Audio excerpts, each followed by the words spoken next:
Very good afternoon to all of you, ladies and gentlemen. Welcome to the Sub-Presidency Sports Studio. Today's first match is between the Hutt International Boys School and the Brijesh Patel Cricket Academy. Brijesh Patel, the former Karnataka and India middle order batsman and a fantastic fielder in the covers. Won the Ranji Trophy for Karnataka as the captain also. And one of the pioneers in starting cricket academies. He was the first to start the concept of cricket coaching with the Brijesh Patel Cricket Clinic, the Bpca, which later became the Brijesh Patel Cricket Academy as it functions now. It's been around for decades, and the boys are here to take on the visiting Hutt International Boys School, and they already have achieved the first success in the very first over of the match. This is a T20 match between these two teams. Shivan, the bowler, who's scalped the first wicket here in this game. Right now, the weather quite good, sunny, blue skies, no threat of rain at the moment.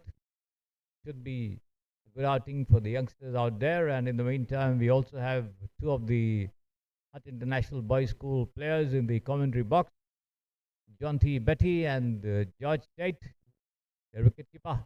Welcome to both of you, Jonty and George. Yeah, thanks for having us on here. Yeah, same as God. Thanks for So had a good match yesterday. Yeah, it was a really cool experience playing on the lights. I think for the whole team, it's pretty much our first time playing on the lights. And yeah, it's good to get a good, convincing win. And, Yeah, not only playing under lights, but also the energy that I thought we brought on the field. Really cool to experience. Hopefully something that we can bring into our You had a very good total on the board to defend, and you were confident of winning right from the beginning once the total was up there on the board. yeah, I mean, after Joel Gracie just laid a complete platform for us, it was 159. So just needed to bring the energy on the field and just wrap it up pretty quickly. And yeah, I thought our bowlers did that phenomenally well. Thomas Keenan and Ramesh, I think. yeah, Vistak and Ramesh bowling phenomenally well. Yeah, 370 on the board to start is always a great way to start off a one day. And I thought our bowlers really and fielders really brought the energy to keep them contained. Playing in the cool weather conditions under floodlights helped you in terms of running hard for the ball and not getting tired as much as would have otherwise been if it was a day match. I thought it certainly played effective with how the ball was moving, but also the cooler conditions meant that we remained less tired, I guess, and we could keep that energy that we brought up. Yes, Janti, how did you feel? Yeah, I mean, with the floodlights, it was a little bit hard just judging the ball. Our throws had to be flatter to the keeper.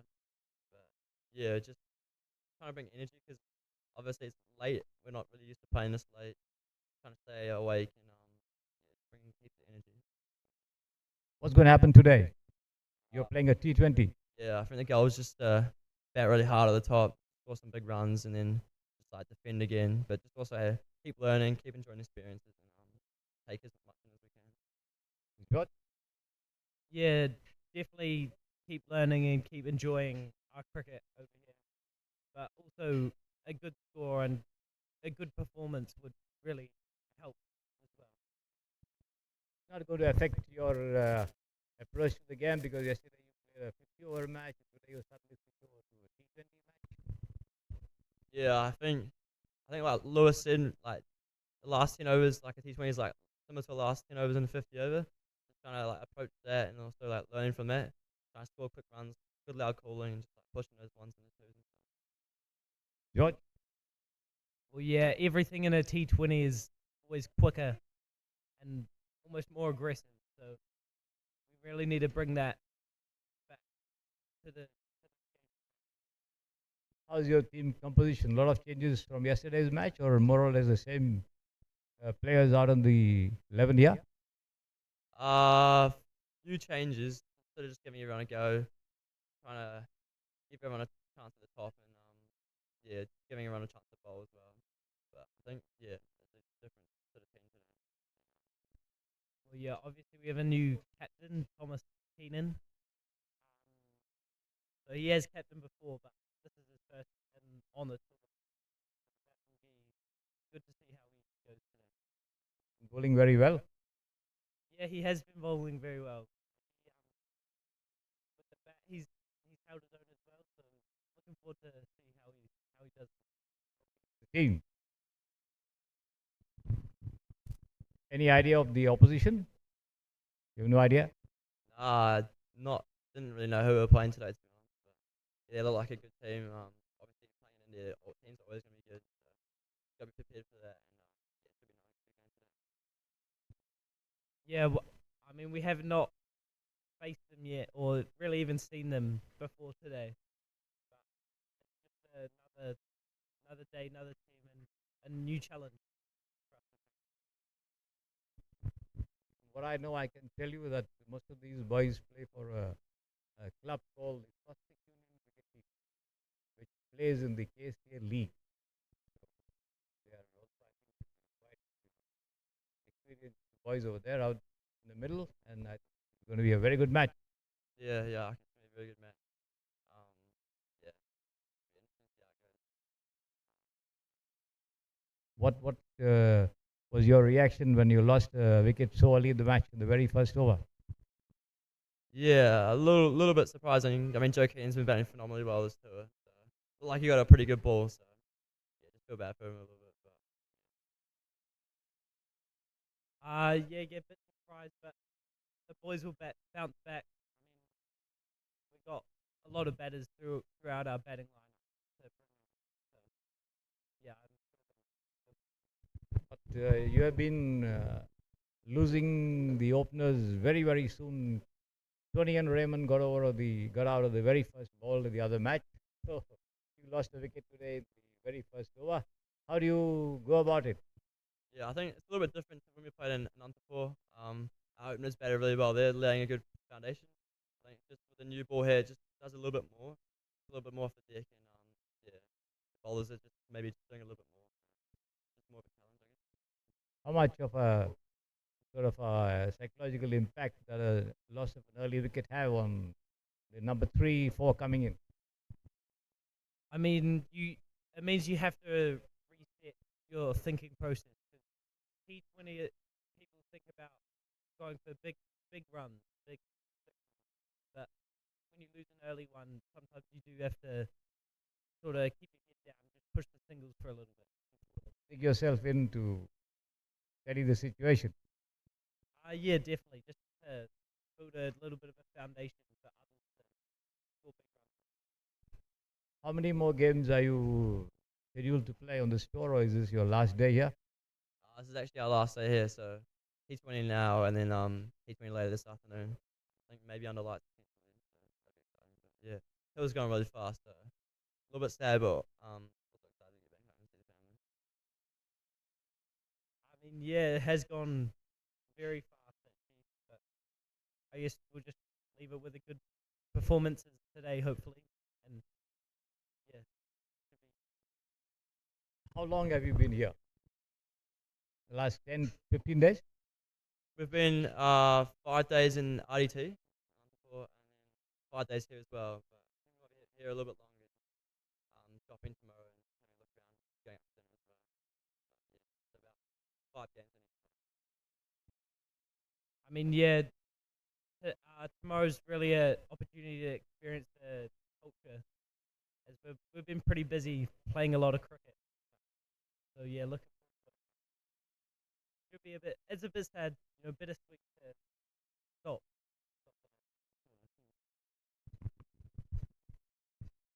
How much of a difference it has made to you in terms of your outlook and approach to cricket? Yeah, coming over here, just like sort of seeing how they play the cricket. Like they take it so profession, like 8 hours a day, whereas back at home we just sort of just train like 2 days a week. Some of us 3 days a week, and sort of just like we do more than just cricket. But here it's still like cricket's everything to them, and yeah, quite just different how they approach their game. Good. Yeah, it's definitely good to see how other countries play their cricket, and especially India. You know, they're one of the best teams in the world. So if we can learn from what they're doing in the youth programs, it's really good to take trust. What is the most important aspect you learnt during your stay here? Uh, Probably cricket-wise, just how to approach different situations with either like really good spinners or really good pace bowlers coming up, moving the ball. A lot of different situations, and can take learning from all of them. Now, ready to take on good teams? Yeah, back home should be exciting to start the new season on a big tour. Hopefully, in some good form. Jonty?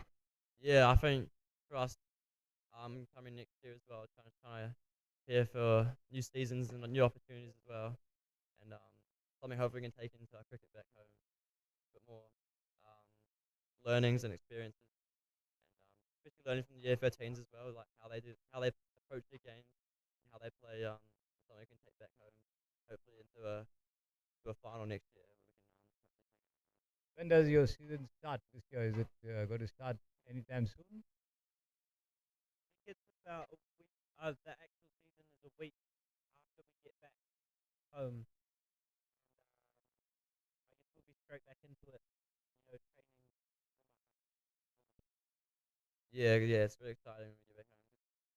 So it's been like a long time coming as well. It's just sort of waiting all Windsor for it, and now it's here, and then we get back home and we get some more cricket. It's really exciting. So hopefully a good Prem Reserve season for our second living. Hopefully the first living can take out the PYG. What would you tell people listening to you back home? Watch out, we are coming. Yeah, shout out to Wellington College. We're coming for you. Um, nothing else. Yeah, I guess we'll have a different approach almost. So it should be exciting to see how we play and bring it back home. Anything else you would like to express? No, just really grateful to be on here talking about the game we love, you know. And, yeah, supporting our team as much as we can. Learning from it, being over here. It's really cool experience. Yeah, just thanks to all the viewers back home, mate. It's really good to see your support every day on the videos, all these views that we're getting. That's really cool. So, yeah, thank you. Not at all. Thank you very much for joining, and you're welcome to the commentary box anytime you're inclined to come. Wish you all the best.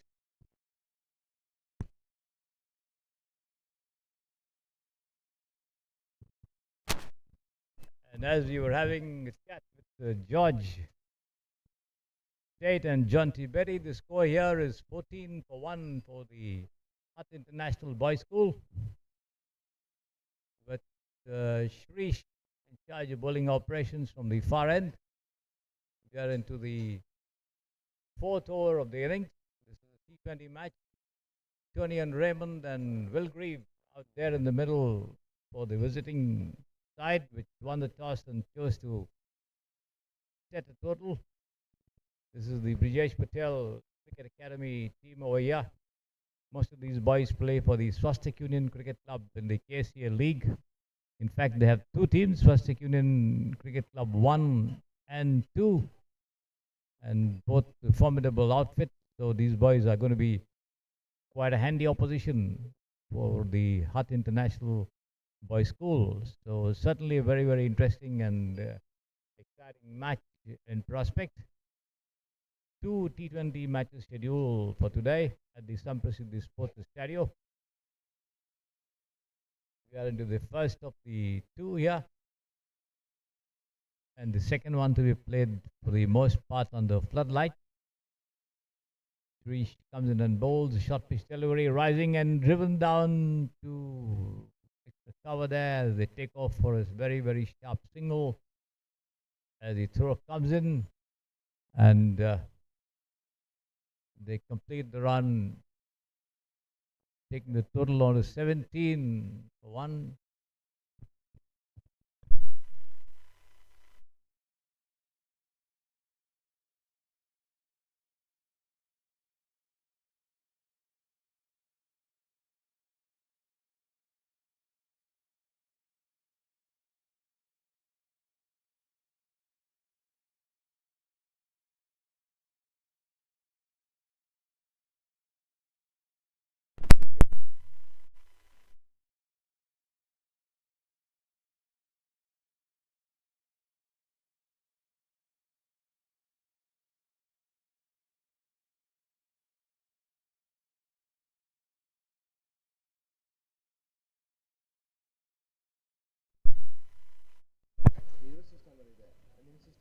Four pitch delivery this time and driven down to mid on as they once again race away for a very, very well judged single there.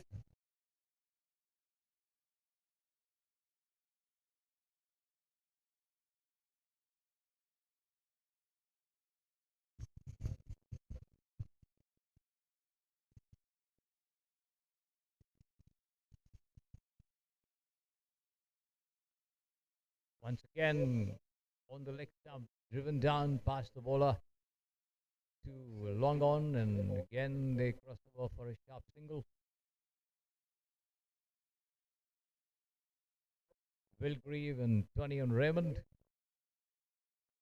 was very unlucky to get out of the very first ball in the match yesterday in the afternoon.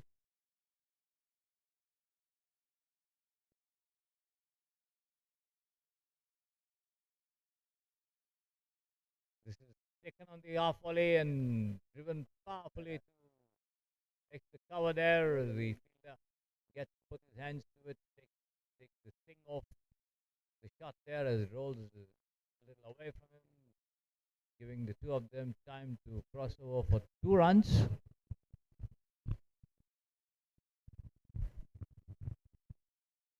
At the end of the over, 4 overs gone, and the visitors certainly scoring briskly here. This being a T20 match, they're on the lookout for the big ones with every delivery, and both of them settling down well after losing the very first wicket.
Uday Charan, the captain of the team, starting a fresh over from the pavilion end.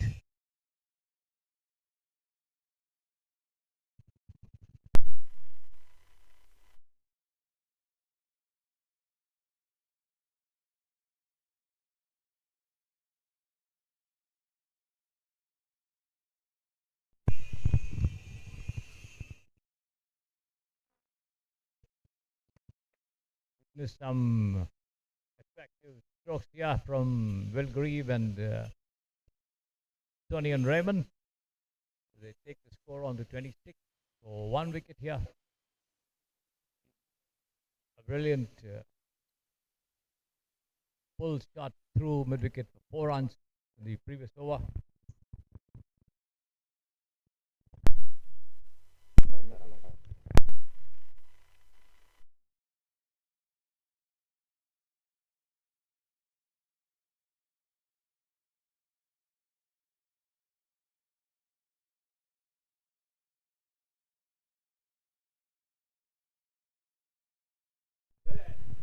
That's been lofted over to the defined leg fence for 4 runs on the second bounce by Tony and Raymond. Got under the rising delivery and swung his bat at it, connected well there, timed it also over the head of the fielder there.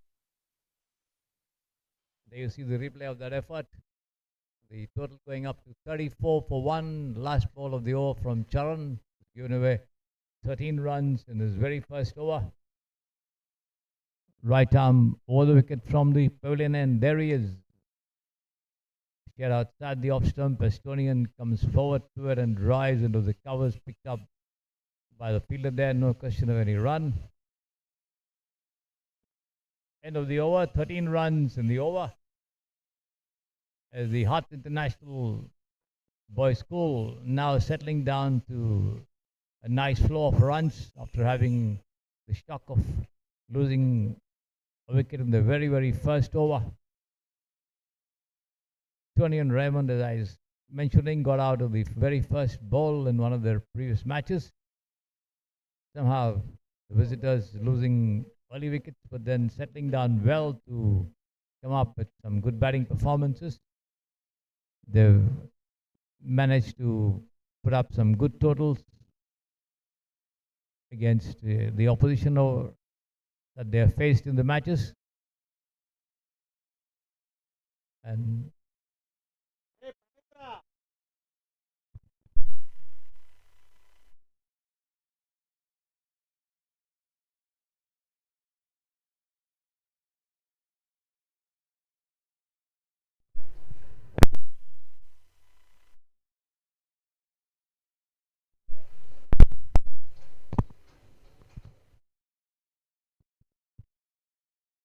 34 for 1, 5 overs gone. Tovik Gill coming in to start a fresh over from the Samprasidhi Sports Stadium end. Wicketkeeper standing well up, a lone man in the slips. Backward point cover. A man on the deep point boundary. A long off on the fence, but the fielder being brought in closer from his position of the point boundary into the 30-yard circle here.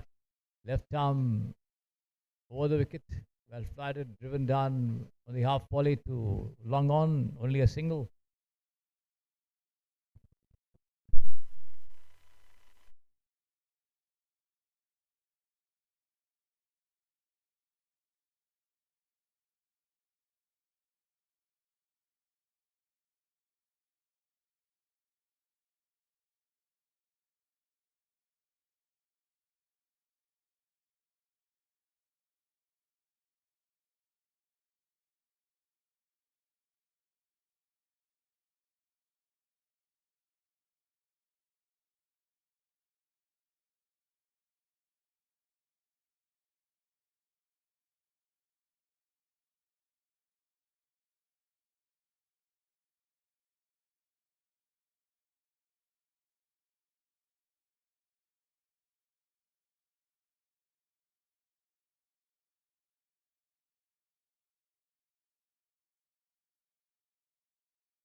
Tonian once again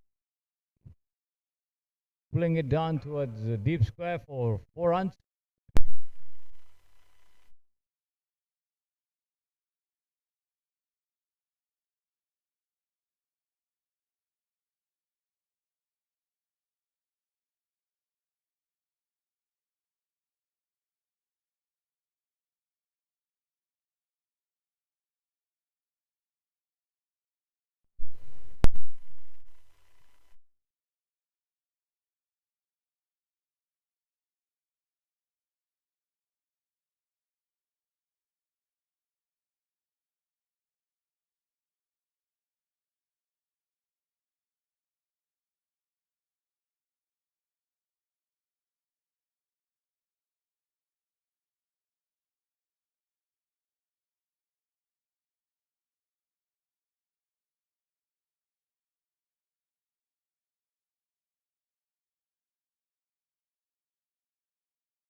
As Uday Charan begins from the pavilion end.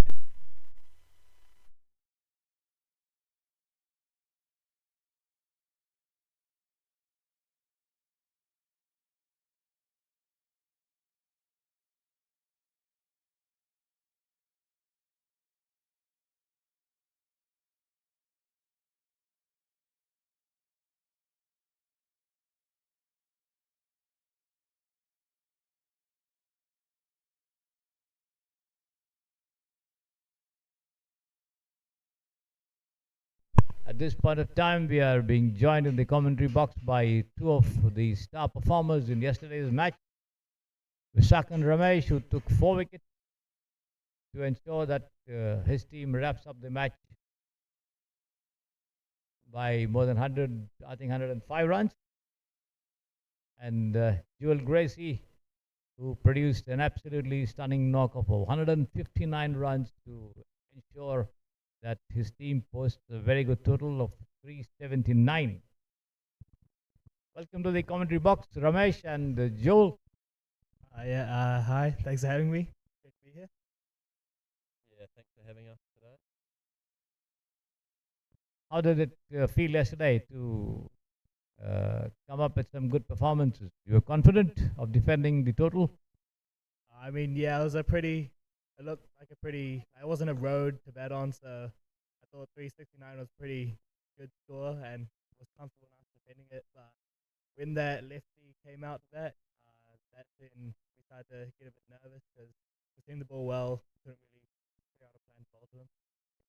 As Joel, Yeah, I thought 369 or 367, whatever we got, was a very good score on that pitch. I thought it took a lot of turn later in the innings, and that helped us a lot in our bowling innings. I think Visakan capitalised on the spin well, taking 4 wickets and really challenging the batsman. And PK bowled pretty well, bowling a lot of cutters and getting some good rewards. you think the wicket that you took off Gangadhara, who was scoring very freely, 63 runs at a brisk rate, that was the turning point of the match? Yeah, I mean, it was a big wicket. He was hitting the ball all over the place, and yeah, just decided to slow one down and he hit one straight to Joe. So yeah, very happy with that. You also had Bhargav, who was also playing well and scored, I think, 44 or something.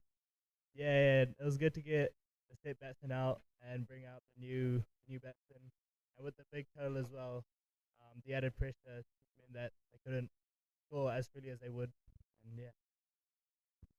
How was the wicket, Joel, when you were batting in the afternoon? I thought it was very nice to bat on early. It came on nicely when the pace bowlers were on. However, the match changed a bit when they brought on the spinners. It became a bit slower in its turn, and their left arm leggy bowled a very nice long out, turned a lot and was very nice to hit. What's your highest score in your matches so far? On the score, so I've been struggling a bit to score some runs to score. Had a few starts, some 30s and 20s, but it all flipped yesterday and went on to score a big one. You would say this is your best performance, Ramesh? Yeah, definitely. I've had some struggles back in Andrapur, but yeah, yesterday it finally clicked as well. It was coming out nicely, and yeah, decided to try a few things and it worked in my favor. From 50 over match to a T20, how do you switch on and mentally and in terms of your cricketing abilities, how much of a change you have to make? Well, you know the batsman's gonna go from ball one to ball two, so you just gotta be prepared for that, and I guess change up your bowling so you're not like predictable. I think for me, it's just about being really positive early and putting a lot of pressure back on the bowler, sort of in those first and second balls of the over, and then capitalise later in the over. So that kind of changes for me because in ODIs, like one day, I'd be looking to see what the bowler bowls and taking a few balls to get into my innings, but that changed in T20. What's your preference, T20 or one day? I prefer batting in one days. I think it suits the way I bat a lot better, but I'm always looking to improve, and I've been trying to improve on my T20 batting recently. Ramesh, T20 is said to be more of a batsman's game. What's your opinion? Yeah, I guess you could say that because they've got more freedom, less overs to bat. They can just go from ball one. There's not much. Like, they've got batsmen back behind them, but yeah, I reckon there's still something in it for the bowlers as well. More wicket taking opportunities because batsmen going from ball one, more mistakes. So yeah, I can still capitalize on that. But you're the one who forces them into mistake. Yeah. Yeah, hopefully. We'll see today. How did you get into the game, basically? I've been playing since I was very young. My parents introduced me to it, and yeah, I just kept playing all throughout primary school, throughout secondary school, and yeah, just always loved it. It's always great fun, and yeah, just enjoy it. So my uncle was a first-class cricketer. He played for the Wellington team when I was very young, so I was around the game from a young age. My parents brought me to a lot of his games, and it sort of flowed from there. Started playing junior cricket when I was about 5 or 6 years old, and kept going from there. What are now that you've got into the game on a very serious note, what are your future plans? You want to become professional cricketers or mixing academics with your game? Still haven't thought that far yet. I'll probably play club next year. Try to get into like a prem team. But yeah, probably not try to go professional. Probably look at other places for my job. Yeah, for me, it's about making the transition from schoolboy cricket into men's cricket. So that what that looks like for me is going to my club and starting to play for them. And I also aim to be making the Wellington under-19 team next year, which is kind of our state cricket. And anything can happen from there, I guess. Today, I'm told, is your last day of the tour to India. How much of a difference has it made to your game in terms of your cricketing abilities, also your approach to the game? I mean, it's a different experience. There's nothing like playing in New Zealand. The decks are much, I feel like they're much easier to bat on. More in it for the spinners as well, which is different as opposed to New Zealand wickets with a more pace bowler friendly. But yeah, the yesterday's wicket was quite a big turner, so I learned to bowl more outside off and get to turn in. And back in RDP, the wickets were flatter and didn't have as much turn. And yeah, just learn how to bowl accordingly. Yeah, for me, it's been a very valuable experience learning how to play the spinners over here because there's a lot of fast spinners that we've played. The left arm leggy was particularly good yesterday, and a few left arm offies and an answer four were also very good. So it's been a valuable experience trying to learn how to play positively against good spinners on turning deck, which is very different from New Zealand, where teams have four pace bowlers and maybe one spinner who doesn't turn it much. It's been a very cool experience, and I think my cricket's definitely better off. In terms of your abilities, would you say that you've certainly improved a notch or two in terms of your bowling and your batting? Yeah, definitely. I've picked up a few new tips and tricks, and I've been working on those throughout the tour. And yeah, as you can see yesterday, it all worked out, and all that. Yeah, it all paid off. Yeah, definitely. I think I've improved quite a bit.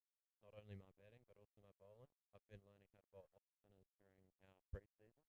And coming over here and bowling out of the spin-friendly conditions has been really helpful for me. So, to those back home listening to you, you're already sounding a warning. Yeah, we are coming back. Sorry?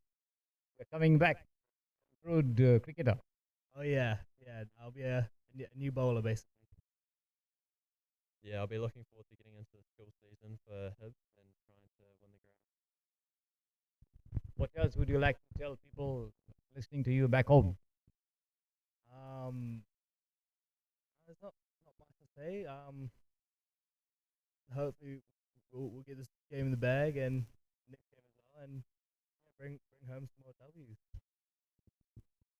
Yeah, what I'd like to say is I'd highly recommend coming on one of these trips if you have the opportunity. It's a really valuable experience and very eye-opening.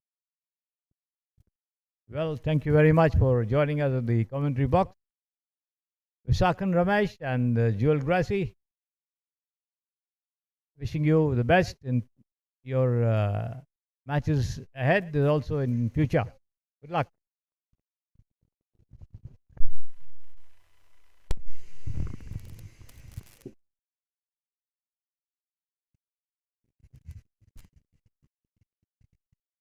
And as you were having a chat with the two of them, Ramesh and Joel Grassi, the score for the visiting Hutt International Boys School is 74 for 1 in 8.1 overs. Nickett, the new man coming into bowl, the ball has been cut away down to deep third man for 4 runs.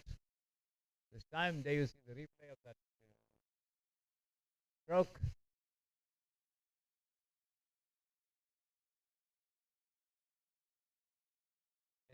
Tony and Raymond on 53 superbly made runs of 27 deliveries, and Will Grieve on 17 from 21 content to hold his end up and give a lot of strike to his partner. Of course, Will also played a couple of attractive boundaries when he had the opportunity, but most of it has been consumed by Tony and Raymond, and the ball being retrieved from the far side, and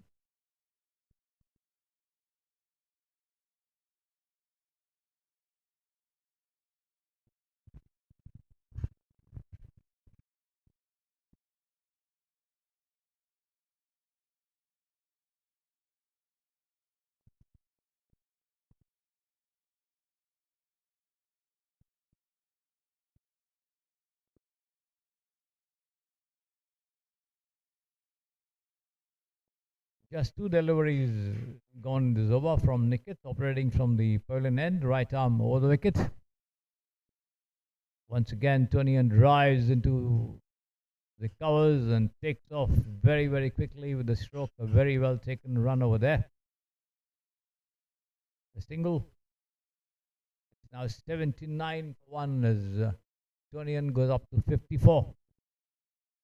Having a chat with the umpire there.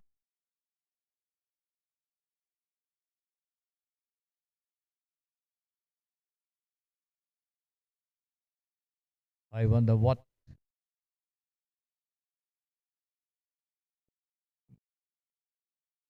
this time Well-grieved drive. That's going to be 4 runs to the deep mid-wicket boundary. Picked up on the half volley and connected well, timed it perfectly as it sped past the lone man there on the field there at a little bit of a whitish mid-wicket as it raced away for 4 runs. So he goes up to 21 now and the total to 83 for 1. The projected score in the region of 192 as you see on your screens, 9.58 the current run rate. It has been tucked away to mid-wicket, but this time not far away from the fielder, but time enough for a single to be taken.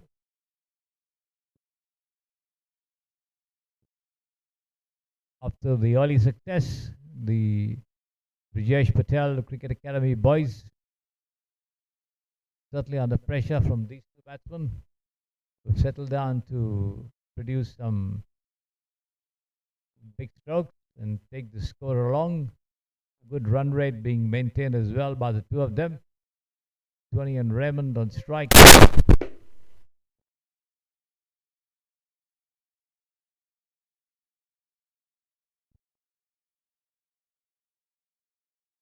This one coming into the batsman from outside the off stump has been turned away with the wrist towards the deep square leg. A long chase, and before the throw comes into the hands of the wicketkeeper there, the two of them managed to take 2 easy runs.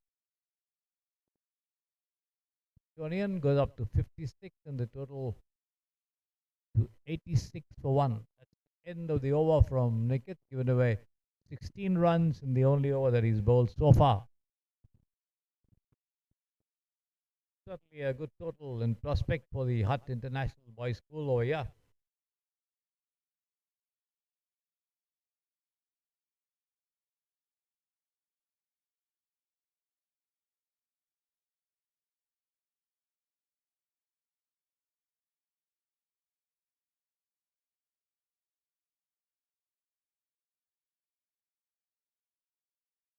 Let's see who's going to be taking charge of the attack from the Samprasidhi Sports Stereo end.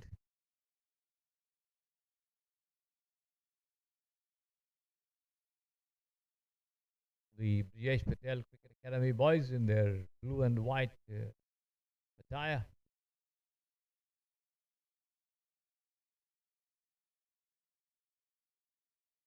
Taufik Gill once again, the left arm spinner, turning that ball into the right-hander.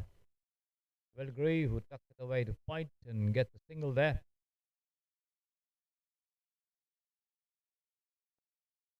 This time over pitched on the leg stump, and Tonian gets to the pitch of the delivery and drives too long on, and after a bit of hesitation they decide to take the second run as well, but Wilgrave making his ground in time as the throw came into the hands of the bowler who had the bails off, but then Wilgrave was very much inside the crease.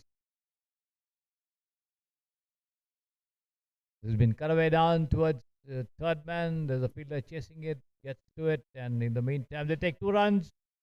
Again, close call, but Tonian confident of making it. Gets into the safety of his crease there.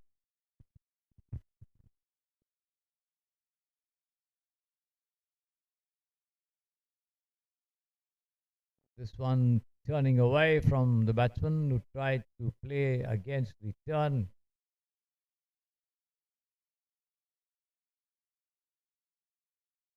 Had a mighty swing at that one, failed to connect. But this has been cut away down, driven down to covers, and attempt to run the batsman out over there, the fielder. But then not successful as Tony Raymond, a very quick runner between the wickets, manages to take it.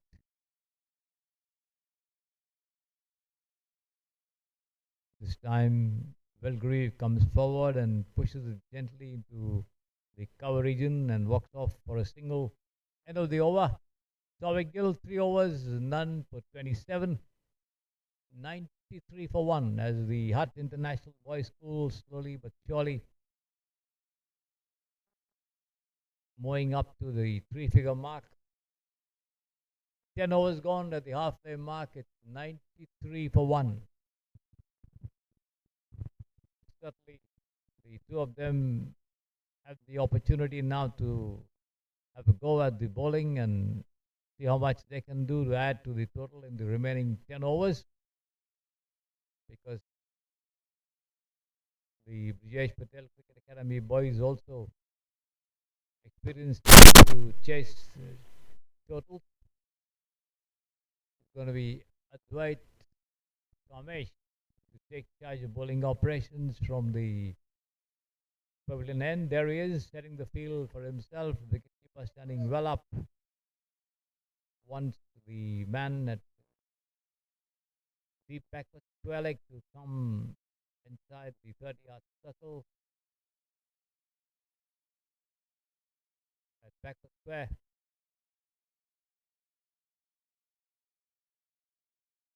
The shot third man point. Backed up by a man on the deep point boundary, a cover, a long off on the offside. Flashy delivery taken on the half volley, an attempt by Willie Grieve to drive, gets the bottom inside edge of the bat as it runs down on the other side of the field there towards the mid wicket. There's a fielder, picks it up, returns, no run there.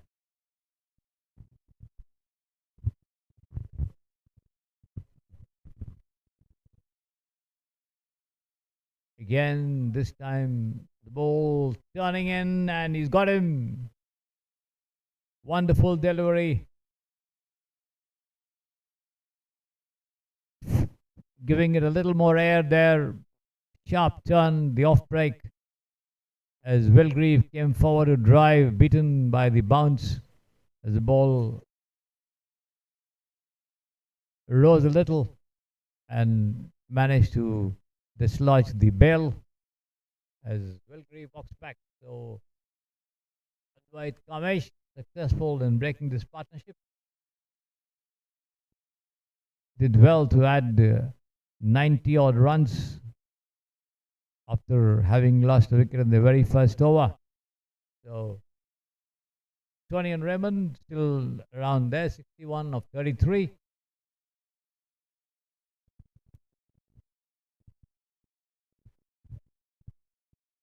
So the Brijesh Patel Cricket Academy boys certainly putting up a fight. Not the ones to allow the opponent so much of liberties to build big totals, and let's see how much they can do to take a firmer grip on the match.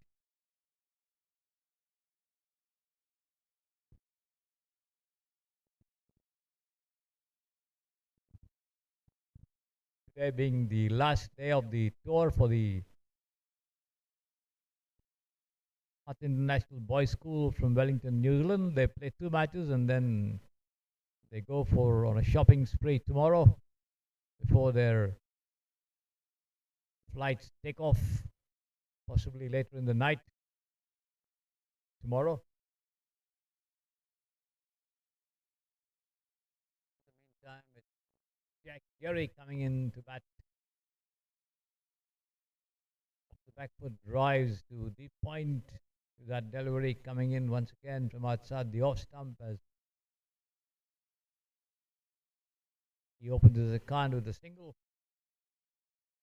Jack Gary, very interested in doing cricket commentary. He was here, the commentary box for a long time. Did some live commentary as well. Gary is now coming in at number 4. 94 for 2. Advait Kamesh.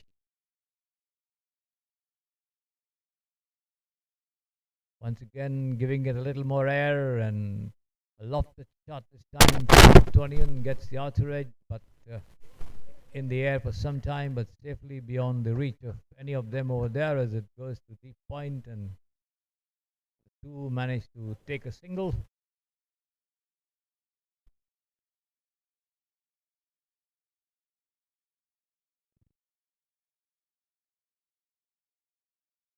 Jack drives into the covers and Tonian calls for the run. The response a little slow from Jack, but nevertheless they managed to make it. Risky running, but surviving close calls with the throws missing the stumps marginally. In any case, end of the over.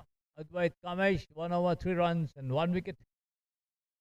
Doing well to clean bowl Will Grieve.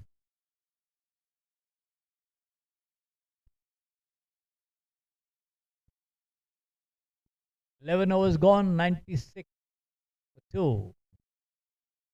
It's going to be Souvik Gill to continue bowling operations. And now the captain Uday Charan employing a double spin attack for the Brijesh Patel Cricket Academy.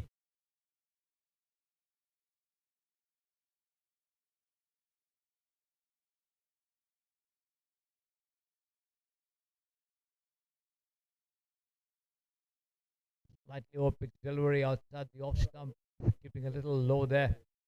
Jack Gary trying to drive the back foot, makes no connection.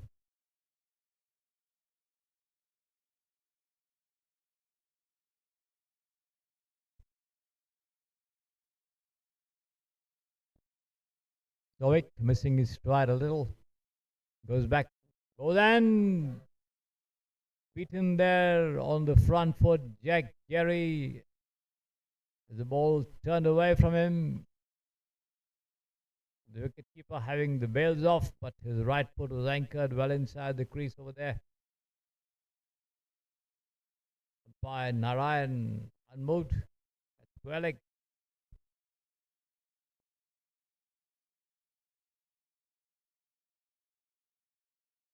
This time Jack drives square of the wicket to deep point and walked up for a single there.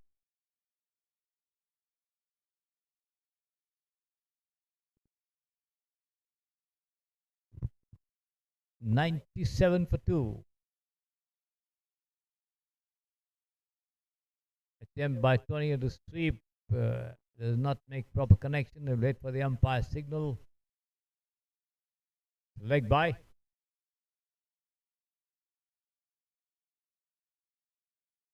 So one more to the total, goes up to 98 for 2.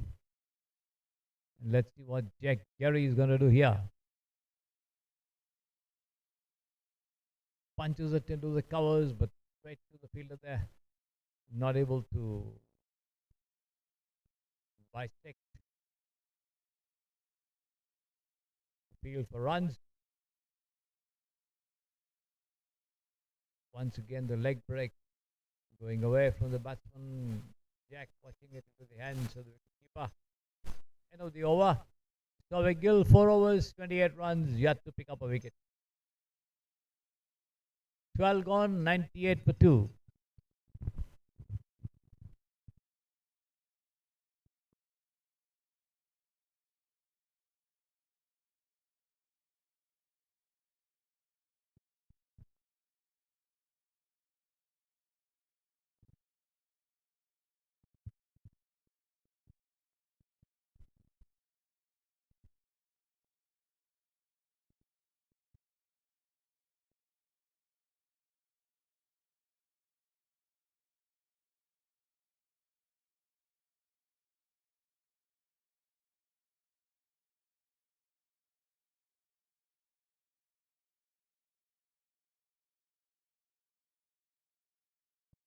Going to be Advait Kamesh once again, the wicket taker in the previous over.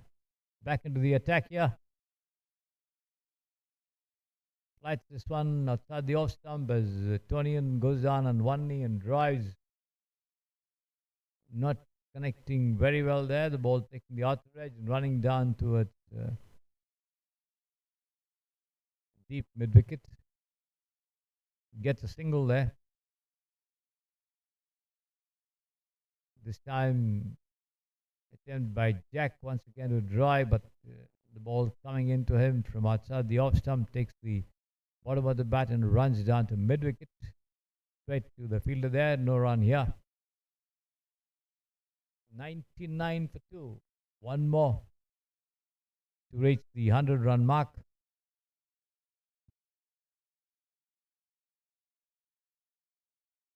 Flighted right up to the batsman.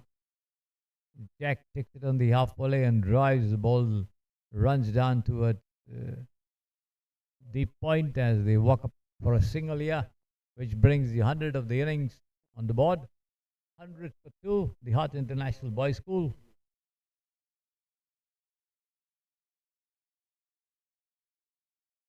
This time the ball keeping low as Tonian goes on his back foot and punches it into the covers there. Once again, one for the stroke has been his approach to batting as he takes off for a single and makes it. But the throw going towards the wicket keeping end. Jack home and dry though.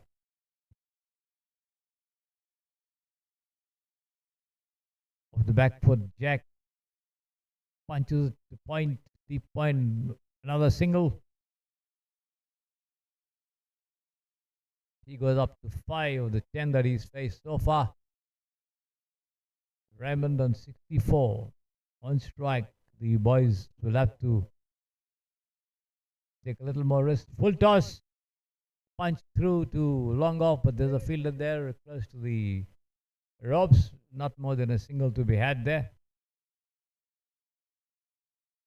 End of the over. 2 overs, 8 runs, 1 wicket. Dwight Kamesh. 13 gone of the 20, 103 for 2. The projected score somewhere in the region of 160 or so.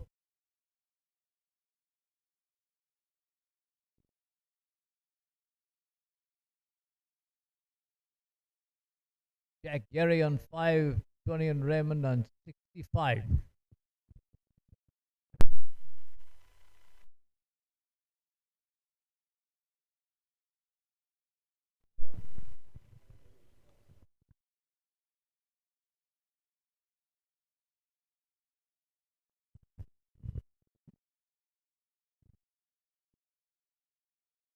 Looks as though it's going to be Sovic Gill to continue bowling operation. Now there's a bowling change coming in. Ronit pressed into the attack.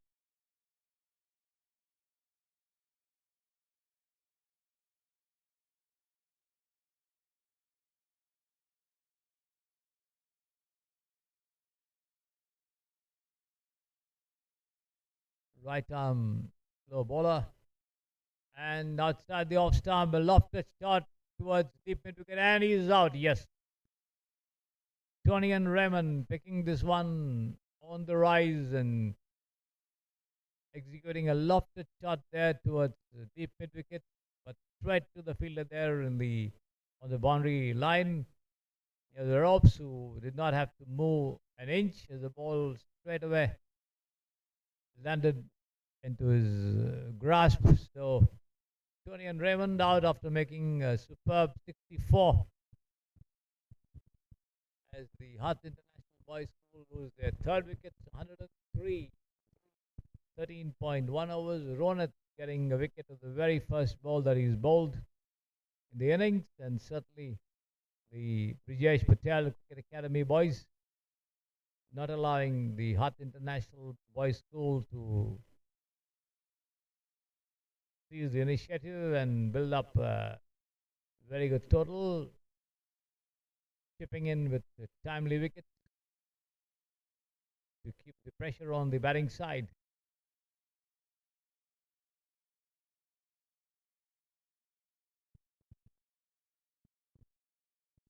Certainly, the Hutt International Boys School would have to do a lot better in the remaining overs. 13.1 overs gone because the Brijesh Patel Cricket Academy boys are indeed seasoned youngsters exposed to a lot of cricket at this age as well.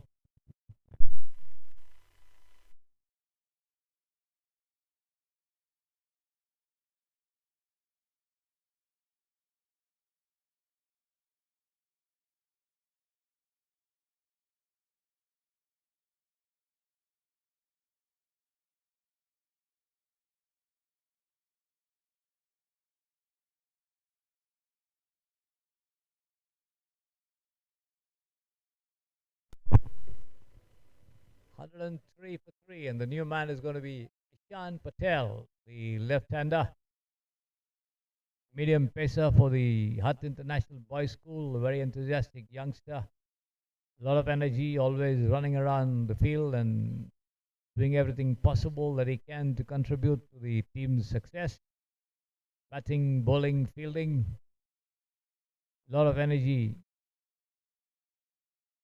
Infectious, I think, as it translates onto his teammates as well, as he pushes this one down towards the extra cover region and opens his account with a single. And as Ishan Patel and Jack Gerry bat to take the score up here, we have the captain of the team, Lewis Jeffries, in the commentary box. Of course, today's match is being led by Thomas Kinnan, I think. Welcome, Lewis, once again to the commentary position. Good to be here again. Jack Gerry spoons one to mid-wicket and is caught. The fourth wicket falls for him. You had a very good game yesterday. Thank you very much. 50 odd, I think it was. 57 before you had a knock of 82, I think, in the previous match. Yeah, yes, it was. How was it playing under lights?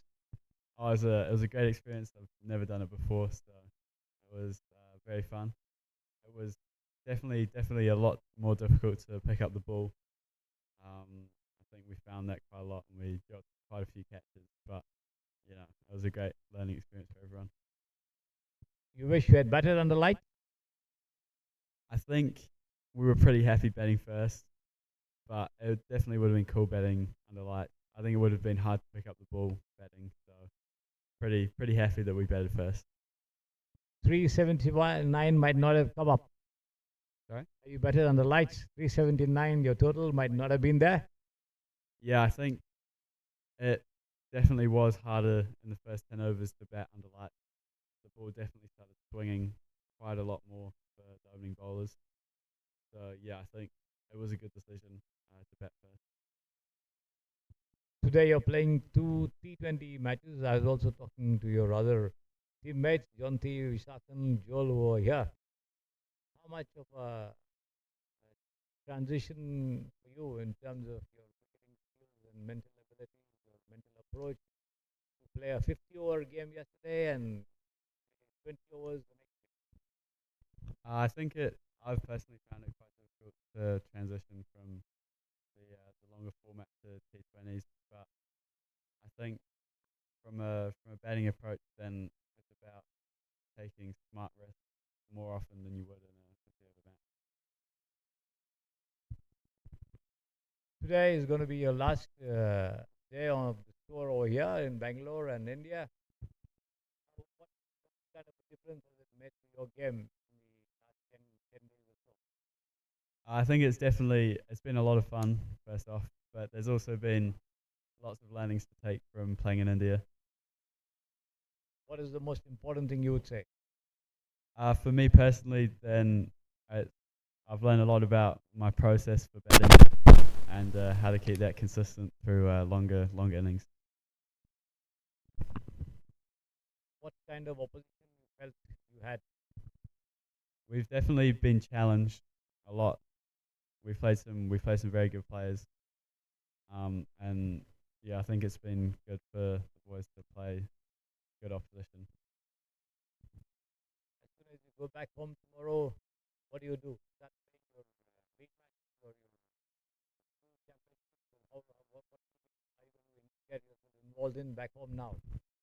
I believe we get back on a Thursday night, and then no cricket on the Friday, but then there's a club game on the Saturday, a pre-season game against one of the other guys' clubs, and then on the Sunday we have a school game against a team from Christchurch.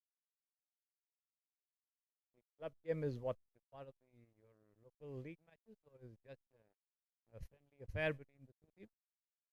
It is a friendly. It's a pre-season match, there's nothing on riding on the game. When does your season actually start? When you start playing serious cricket? There'll be some district trial matches in a couple weeks, and then the week after that, I think the club competition starts, and then the week after that, the school competition starts. So another 3 or 4 weeks before school cricket starts up again. How's the weather like now back home? I'm pretty sure it's not that great. um, it's around 16 or 17 degrees. Quite a lot of rain, so it'll be interesting to see how quickly we can get onto the grass pitches. Overall, you would say your cricketing skills and your mental approach has changed quite a bit after the tour. I wouldn't say quite a bit, but it definitely has changed. Yeah. What else would you like to tell people listening to you back home? Oh, not much really. Just hopefully we can all get back here at some point and play some more cricket in India. What do you think is going to happen in today's match? Your team is already 107 for 4. You think it's going to be a total good enough for you to defend? Well, this is the second day we've played on this pitch, so we do know what it did yesterday, and it started to turn a lot towards the back end of the game.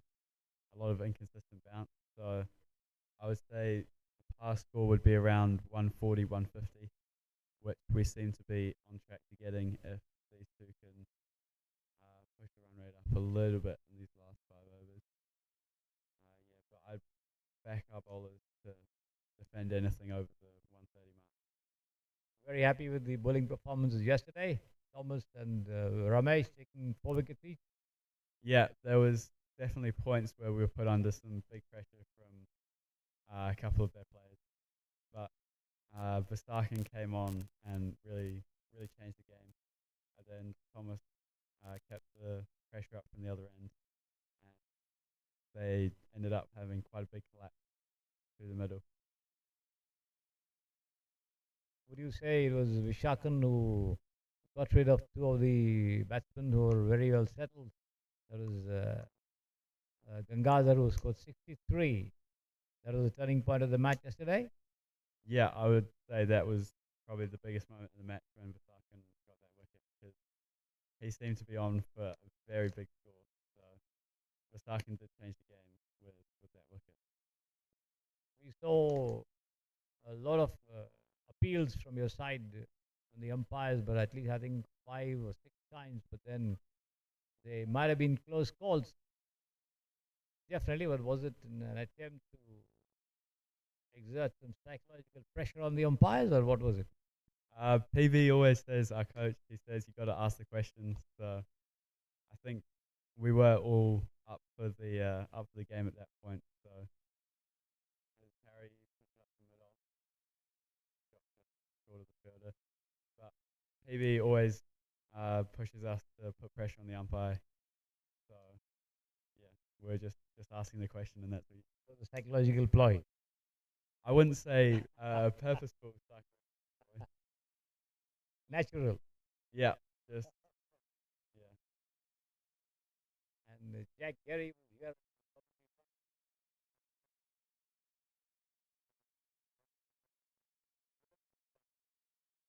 Yeah, Gary, pardon? he definitely loves being up in the comms box. Yeah. In fact, he came here for a chat and then said, I'm going to come back and do some live commentary.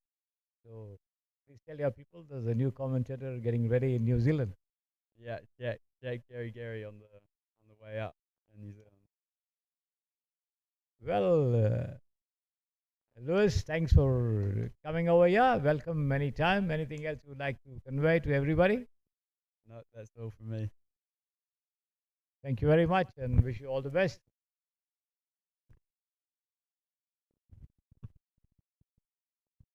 That was the Captain Lewis Jeffries of the Hutt International Boys School in the chat over here. In the meantime, 16 overs have gone, and the score for the Hutt International Boys School is 116 for 4. Ronit picking up 2 wickets, giving away 6 runs from 2 overs. And now it's Harry Dando on 8 and Ishan Patel on 5 at the wicket over here. Certainly the total looking a little skinny, I must say. Because the way they went about it, it looked as though they would score more than what they actually have done, because they were 98 or something after 10 overs. But then wicket falling has ensured that the fielding side has got the upper hand in the match so far. 116 for 4. Advait Kamath, the man who picked up a good wicket here.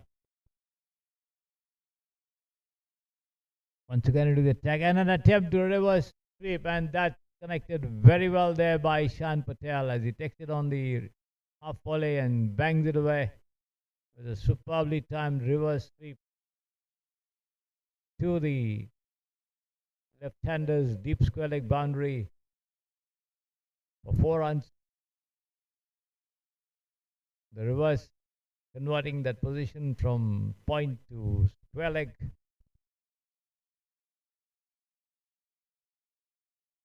Once again, he tries to come up with a repeat act, but misses it completely. In the meantime, the wicketkeeper has bails off. Ishan did lose his balance a little there, but then he was inside the crease. So there was no question of any dismissal out there. In any case, Ishan Patel certainly enjoying his batting over there. He's on 9.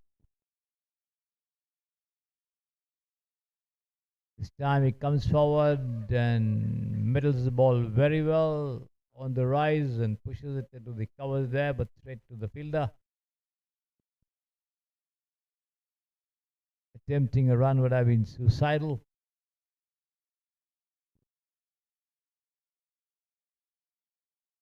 Once again, a reverse shot here and another boundary. Deep mid-wicket region, connecting very well there on the full. Advait Kamesh slightly straying in length.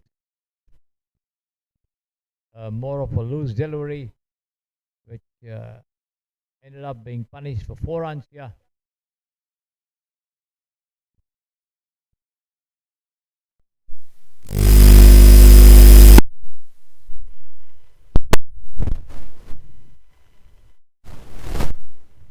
He's on 13 with that boundary. The ball back in the hands of Advait Kamesh. 1 for 23. There is 2 more to go. And again another reverse shot there. Too deep mid wicket, but this time there's a fielder. Won't get more than a single. 125 for 4. Last ball of the 17th over.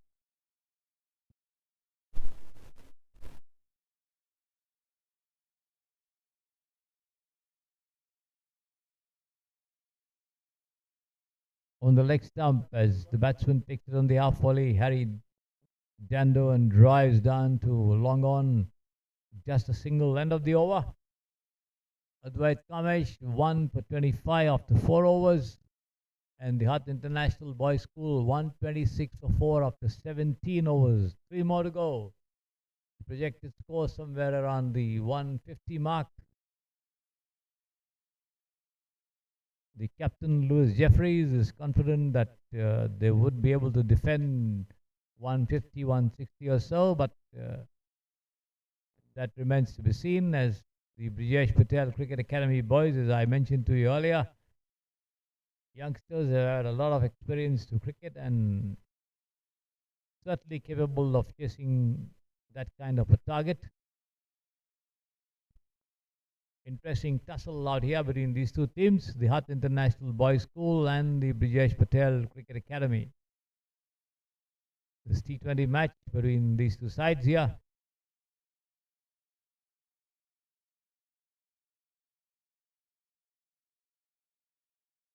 Looks like there's a bowling change at the far end. Is going to be Shivan, the right arm medium pacer, to continue the bowl. He bowled 2 overs, got 1 for 9, making adjustments in the field, bringing a man in the covers there to the mid wicket rather, to the left hander. Lofted shot. He could be out this time at mid wicket. Yes. Perfectly placed field over there, bringing that player at mid wicket for the left hander as Harry Dando tried to pull that one. Did not connect well. Took the top of the bat and lobbed to the fielder there, who moved a couple of paces to his right to pull off that catch. Judging it well as the Hutt International Boys School lose their 5th wicket. 126 for 5. Harry Dando walks back.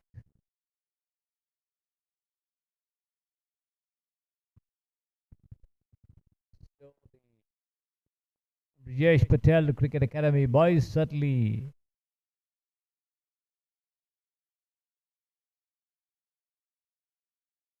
having control over this match. Not many deliveries left for the visiting team to add to the total, and let's see how much they can. They will need a lot of 4s and 6s in the remaining overs to go past the 170, 180 mark, which should be quite a challenging one. Otherwise, certainly the home team, the Brijesh Patel Cricket Academy, seem to have an edge in the game as of now. Ben Horrigan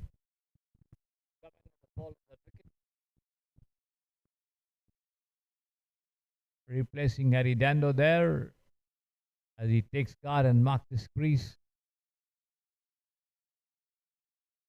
Even picking up his 2nd wicket.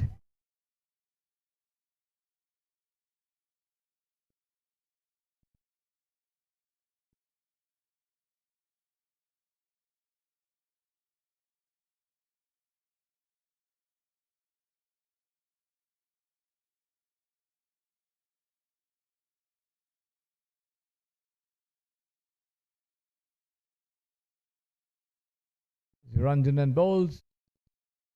And an aggressive shot over there, but played on the rise. The ball taking the outer edge and lobbing over the heads of the fielder there on the covers to a deeper position, picked up and returned back. Just a single as Finn Horrigan gets off the mark with that attacking stroke. Ishan Patel having a close look at the field. Settles down here. Lofted shot once again over deep final leg, and that's going to be 4 runs on the 2nd bounce. Picked it up well outside the leg stump and swung his bat at it. Connected well, timed it also properly, and the ball rose over the head of the fielder there, somewhere in the short final leg region. Bounced over the ropes for 4 runs as they go up to 131 for 5.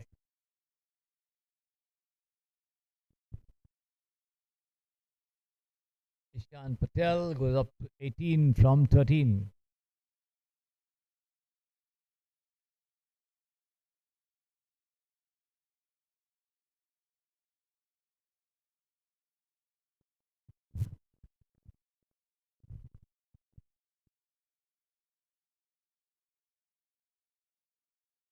Ball back in the hands of the bowler there. A long run up on the far side. Over pitch delivery on the off stump as he drives to long off. Take one, come back for the 2nd. No. The throw comes into the hands of the bowler. Ishan Patel decides to return back to his crease. Just a single. 133 for 5. Ishan Patel on 19 from 14.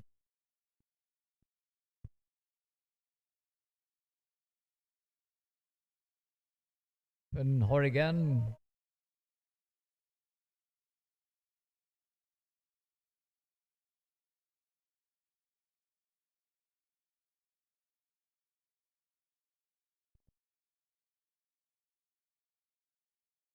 Settles down now as he takes on Shivan. Attempt to scoop the ball there, but not coming off well as it rolls off the pads on towards the short fine leg region, short square leg region. The wicketkeeper running in to do the fielding as they take off for a quick single. One more extra, 134 for 5.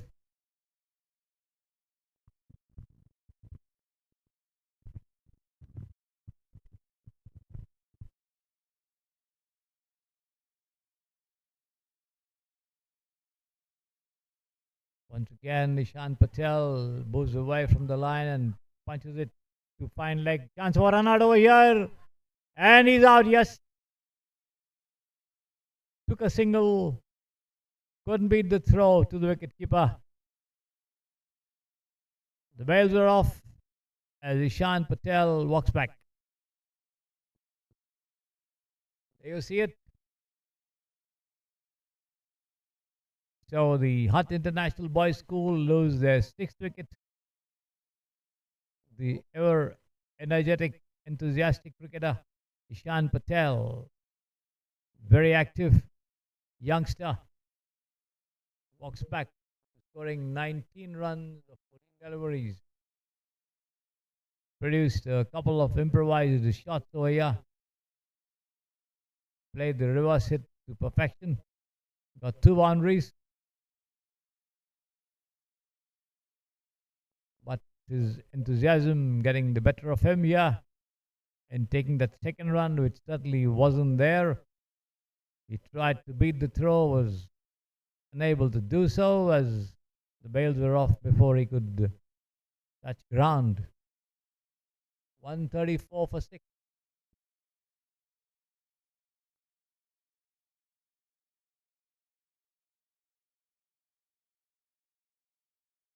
.58 the current run rate.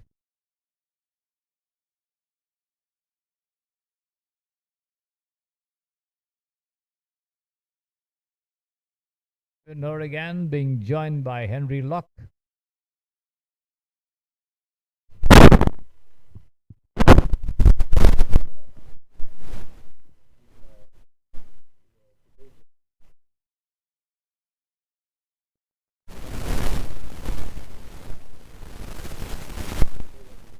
Short pitch delivery, lofted high over wide deep mid wicket for a youth 6 here. Henry Locke getting off the mark with a 6.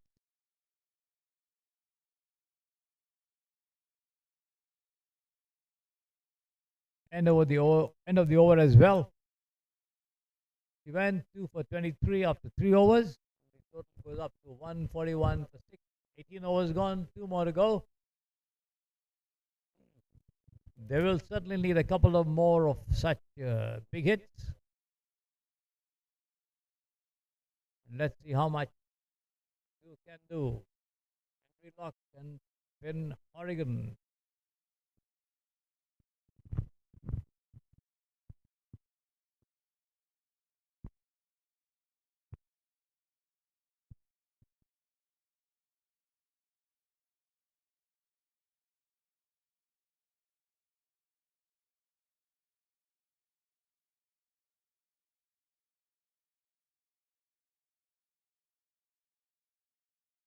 Ronit back into the attack from the pavilion end.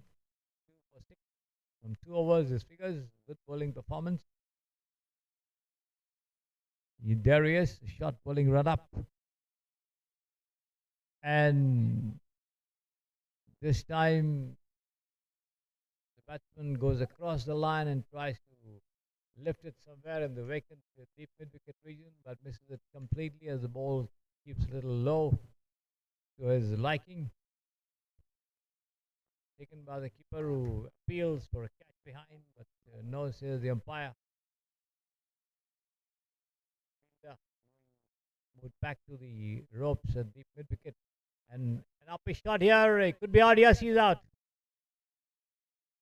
They tried to drive. The ball took the outer edge and landed at backward point, and a catch very well held over there.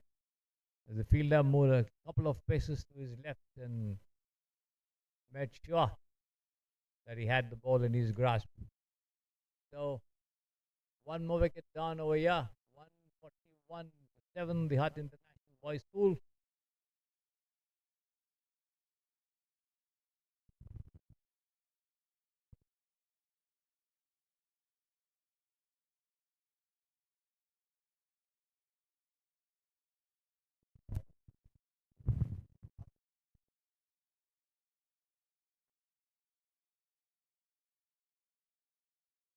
Ronit picking up his third wicket.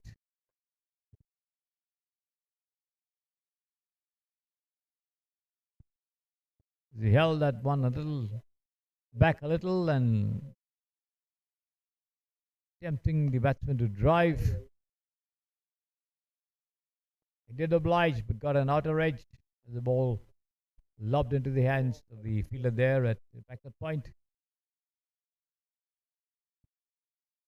Thomas Kinnan, the captain, coming in to join his partner, Henry Locke, at the wicket. Takes it on the half volley and drives through the covers. They take one, and that's all they'll get as Thomas Kinnan gets off the mark. Overthrows over here as the ball runs down on the other side, giving the two of them the opportunity to add to the total. As Thomas Kinnan gets off the mark with that double. 143 for 7. Ronald bowls.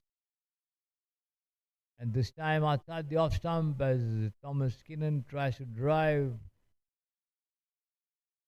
Not getting in line of the delivery properly. The ball takes the bottom edge of the bat and runs down to short fine leg as the throw comes in. They manage to take a single here.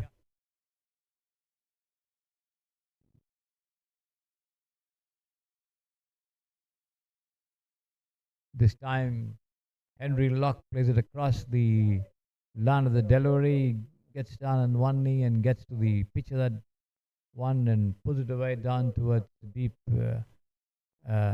widish deep mid wicket. Gets a single again. 145 for 7. The batsman getting out of the crease of the non-striker. Then Ronan watching him, but doesn't have the bails off as he comes back to the top of his bowling run again. This time Thomas Kinnan drives again. The ball takes the outer edge and runs down. They want to take a second run, but the throw comes in to the striker's end. They decide against it.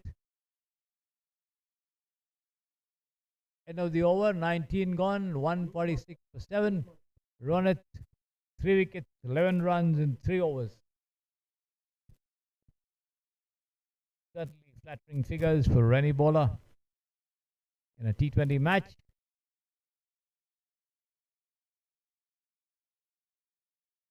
One more over to go. Last 6 deliveries, and let's see how much the Hutt International boys can add to the total.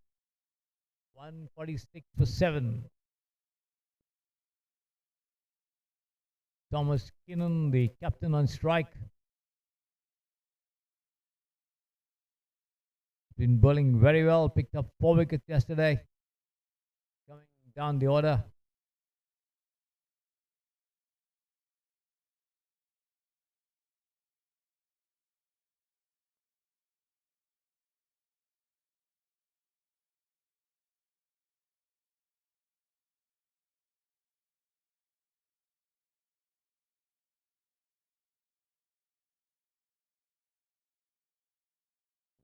Shivan bowls, has been lofted down and over the head of the bowler towards the long off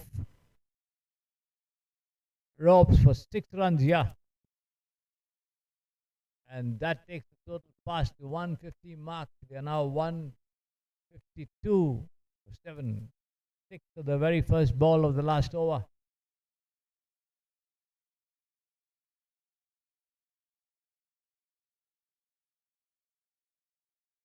Shivan again comes in and bowls.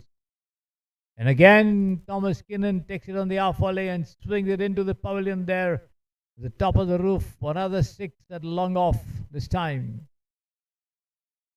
Two deliveries, two sixes, pushing up the total considerably, yeah.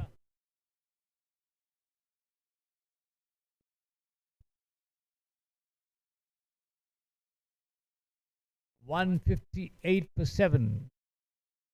How much more are they going to add? Let's see. Shivan coming into ball again. The third delivery. And once again, Thomas goes out of his crease and tries to drive. The ball takes the thick outer edge, runs it down to a deep third man. 2 runs easily had there. 160 now for 7. Certainly the total looking a lot healthier at this point of time, thanks to those 2 lofted shots for 6 by the captain, Thomas Kinnan.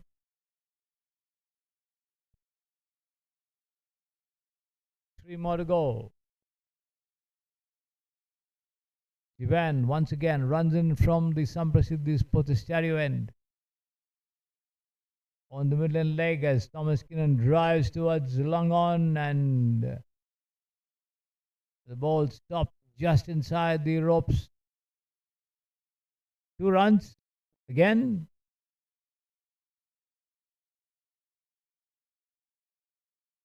Runs and 4 deliveries, pushing up the total to 162. 2 more to go. Certainly the Hutt International Boys School now looking at a healthier total. Attempt by the batsman, and he's out. Tried to scoop over the head of the wicketkeeper, missed it completely. Struck on the pads right in front of the wicket. Loud appeal by Shivan, upheld by the umpire as Thomas Kinnan walks back. Shot tint at the wicket, aggressive, of course. He had to add to his team's total, and he did manage to come up with 2 sixes and a couple of runs as well. 16 runs in that over from Shivan. Eventually, Shivan had the last laugh, trapping him leg before, as Thomas tried to scoop that delivery over the head of the keeper.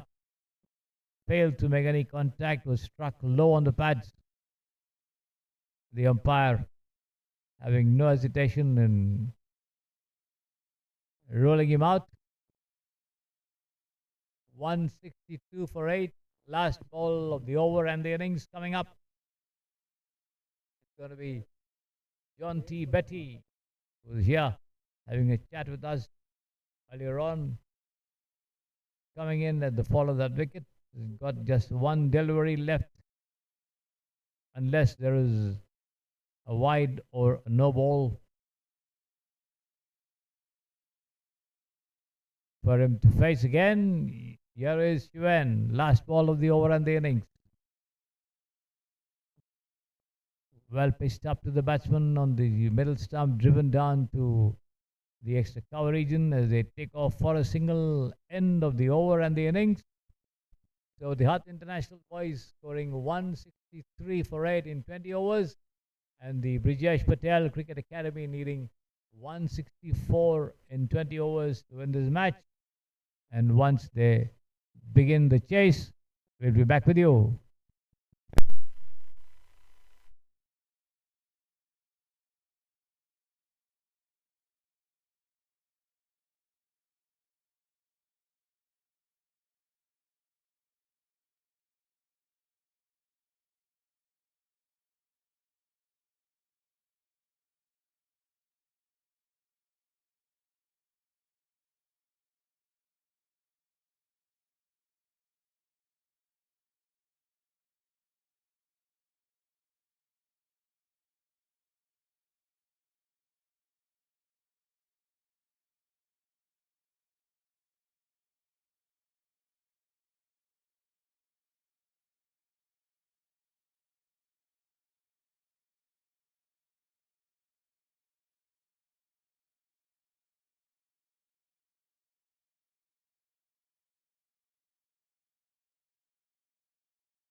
Wickets is the goat.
A very good afternoon to all of you, ladies and gentlemen. Welcome back to the Samprasiddhi Sports Stadio as the Brijesh Patel Cricket Academy begin their chase of 164 runs for a possible victory against the Hutt International Boys School, who managed to score some quick runs towards the end of their innings to push up the total. It was not very impressive at one point of time, but then the captain, Thomas Kinnon, came up with a couple of big hits, 16 runs in 4 deliveries in the last over, which pushed up the total considerably. And now they have a very challenging total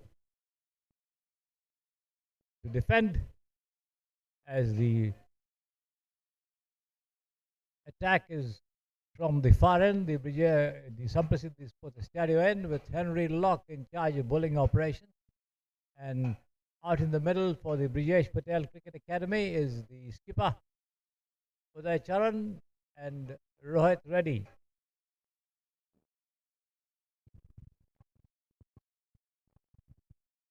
And at this point of time, we are also joined in the commentary box by Mr. Chris Dando, whose son, Harry Dando, is involved in this match.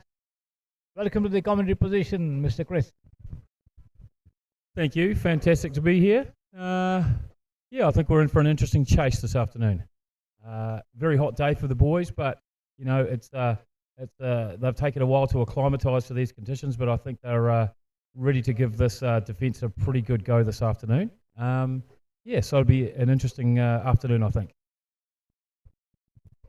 At one point of time, the total was not very impressive. What were your thoughts at that point of time? Yeah, I think we stalled a little bit in the middle. Had a good start, really good start, but potentially stalled a little bit. We're looking at a run of ball when we needed to get up to 8, 9, 10 and over. So yeah, but luckily some lusty hitting at the end from Thomas Keenan, who really in the last couple of games has just been impressive with both bat and ball. He's up at RDT, he was a little quieter, but so far down here in Bangalore, he's shown what he's really capable of. Such an excellent player and a really good prospect for Hibs, both as a batter and a bowler and a skipper in the years to come, I think. You think they have the attack to defend? I think so. You know, we've shown the ability so far on this tour to score big to start with, and then defend. Obviously, that's been in the 50 over format, but in T20s we know that's a different kettle of fish, and we haven't been so effective in the T20s. But hopefully today if we can just build a little bit of pressure, then I think that you know, we need a couple of wickets early, and things might go our way. Who do you think could make the key difference? As we saw yesterday, it was Visak and Ramesh who took some crucial wickets to end up with 4 wickets. Thomas Kinnon also picking up 4 wickets. Who do you think today could make a crucial difference? Oh, look, can I be incredibly biased and say that my son Harry might have a few overs today, some off-spin, some gentle off-spin, it must be said. He doesn't bowl quick through the air, but I think the likes of Harry and other spinners, but if Ishan looks like Ishan might be coming on, Ishan Patel, at this end, he might come along and be quite effective as well. But yeah, it might be spin that wins us today. So hopefully, our spinners could actually do a job and tie them down, pick up a wicket or two. Ooh. So hoping for Harry to do the trick for your team? Well, I hope so. He hasn't taken a wicket in Bangalore yet.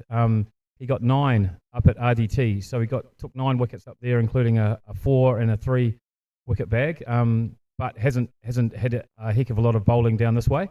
But I hope so. You know, with Harry, he just needs to make sure he puts it in very good areas, and against obviously quality batsmen, it's a fantastic shot out to the deep. He just needs to put it in the right areas because he doesn't bowl quick through the air. He's more quite a slow off spinner, and so he just needs to make sure that he puts it in very good spots. How did he get into cricket? Well, we're in Stokes Valley in Lower Hutt near Wellington, and I don't know. He just one day, I was a very average grade cricketer myself in Hamilton, and so I played a little bit, but I was a wicket keeper, never much of a batter. in fact, my batting style could be described as having all the grace and style of a fly-tipped fridge. But Harry showed some aptitude early on. He's a left-hander like myself. We're both right-handed throwers and bowlers, but both left-handed bat. And a few people have said that I've, brainwashed him into becoming a left-hander, but he just showed some real natural aptitude picking up a bat when he was 3 or 4 years old, and then has gone on from there. And in Stokes Valley, there's quite a good cricket community, small community of cricket people, and he's gone on from there, and then had the opportunity at a school like Hibs, which really looks after its cricketers, and he's flourished under that under the Hibs banner. It's such a good cricketing school, and they really push you to do better and train hard and practice well. And we've been lucky to have some fantastic coaches. So I think his cricket has gone on as well as it could at a school like Hibs, and he's really enjoying the challenges there, and just he's a kid that's into maths and science, so he enjoys what cricket brings as stats and numbers and strategy and things like that, so he enjoys it.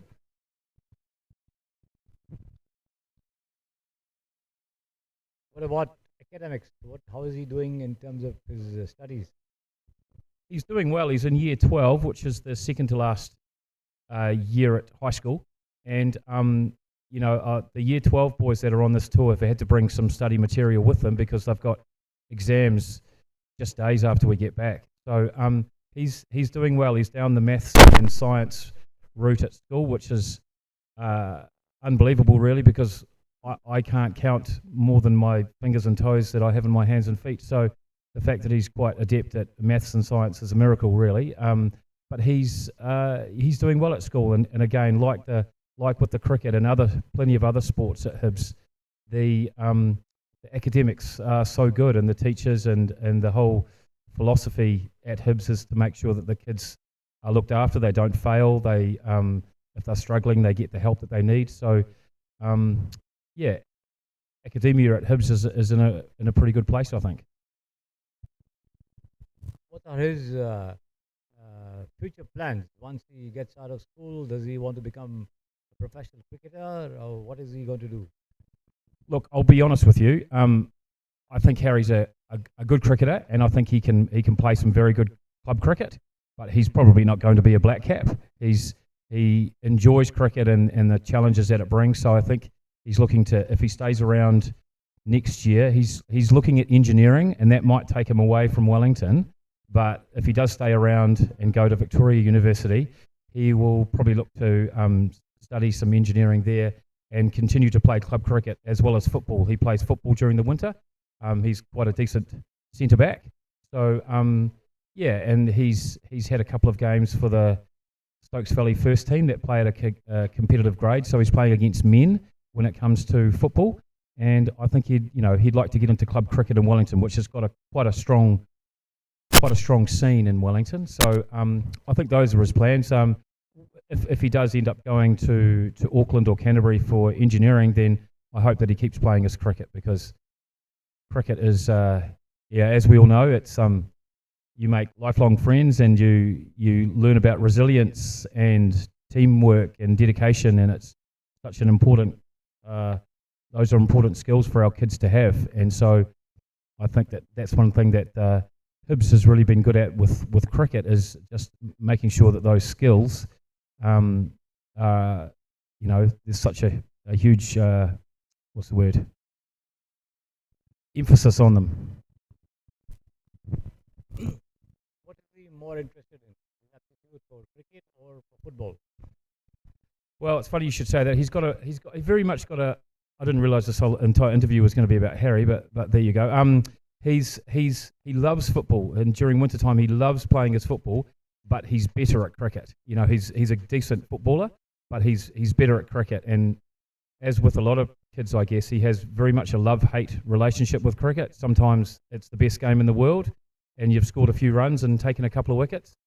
And good shot there through the onside, running down towards the boundary. Finn Horrigan bringing that back. Cricket can be hard on kids, because if you get some runs and take some wickets, you have a good day and you end the day with a smile on your face. If you get a duck first ball, your day's over, you know. But your team you need to still support your team. So I think it teaches very, very good values, and I hope Harry keeps playing cricket, because it's. I played club cricket in Hamilton, and I was a footballer as well, but I had so much fun playing club cricket. It's such a good time, and in New Zealand, you know, you're at the behest of the conditions a little bit. Down in Wellington, it's a lot of rain delays and a lot of wind and things like that, and you don't get the pretty benign conditions that you do here. But you just learn to live with it, and sometimes I think it can make cricketers a bit more effective because they're playing in such adverse conditions, you know. Well, good start here from Ishan Patel. He's bowling well.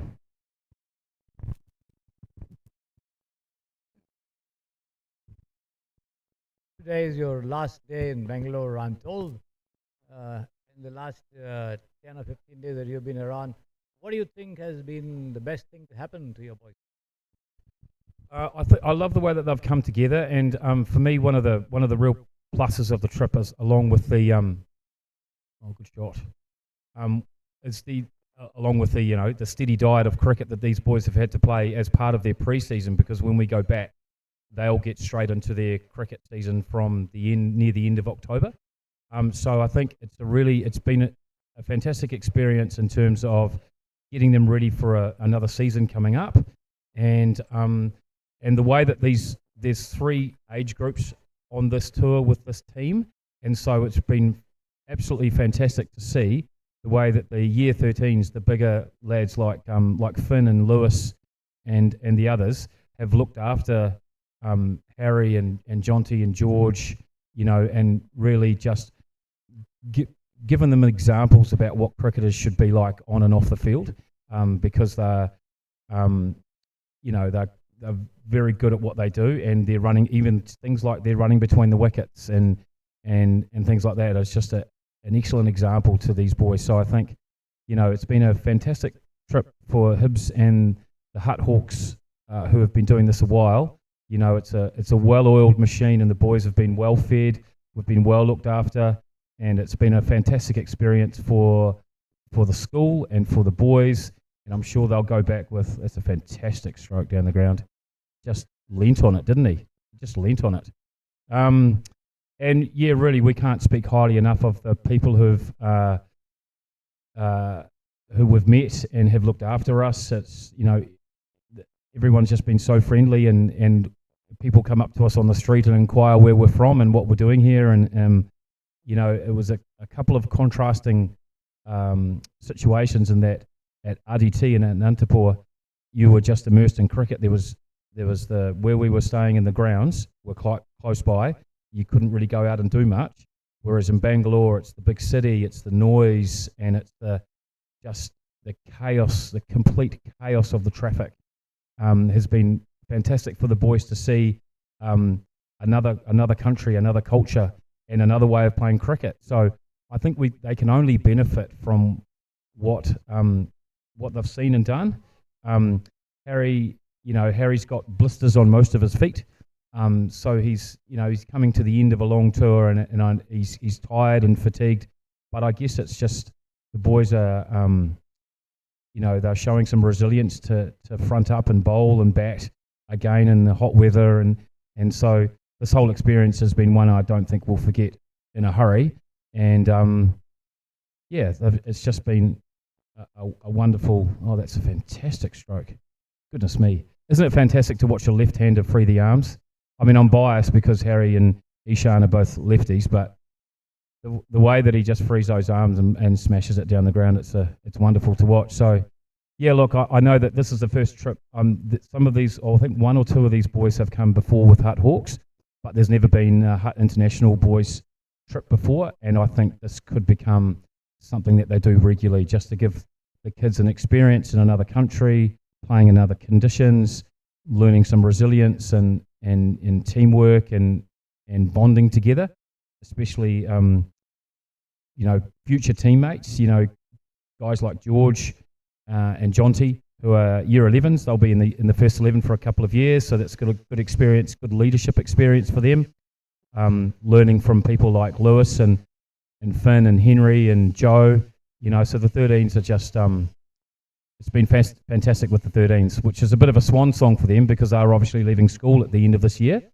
But I think it'll for kids like Harry and Ishan and Jonty and George, it's great because they can take all of what they've learnt on this trip back to Hibs, and it will serve them well as they look to get into another busy cricket season coming up.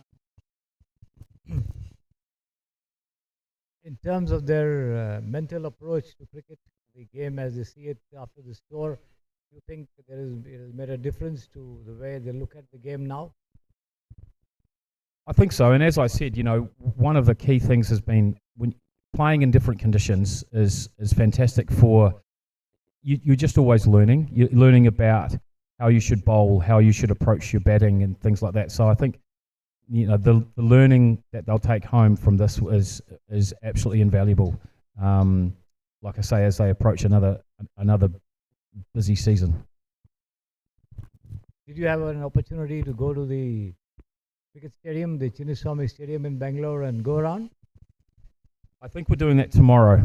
That's the plan. Tomorrow is it's a no cricket day. We fly out on Wednesday, so tomorrow I think we're going to go to the stadium, and then the boys will get an opportunity to explore a little bit more. Some of them might even go back to the Crown Cricketer, which was an interesting experience. Such a good store for the boys to go. I think I had to take another mortgage out on my house for some of the stuff that Harry bought in there. But yes, the boys were given, I think, 30 to 40 minutes in there, and it took us about 2 hours to get them out of there. So it was, we were treated very well, and the boys were trying all the bats and all the gear, so that was fantastic. So you never know, one or two of them might head back to Crown Cricketer for a wee look.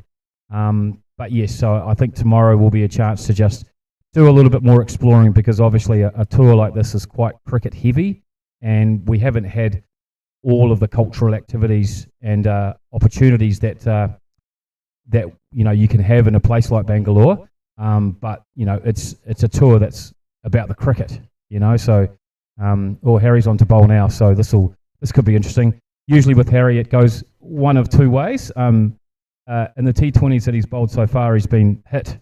He took a nice wicket up in Anantapur, but he went for 30-odd runs in 2 overs. So hopefully he gets it on the button straight away. And he's come up with a dot to start. Well, that's always good to have a dot to start, right? How does it feel to watch your son play? You always go to his matches? I sure do. I'm a little bit of a cricket tragic, so I try to get to all of his. And he's been hit down the ground. Is that 4 runs? Yes, it is, unfortunately.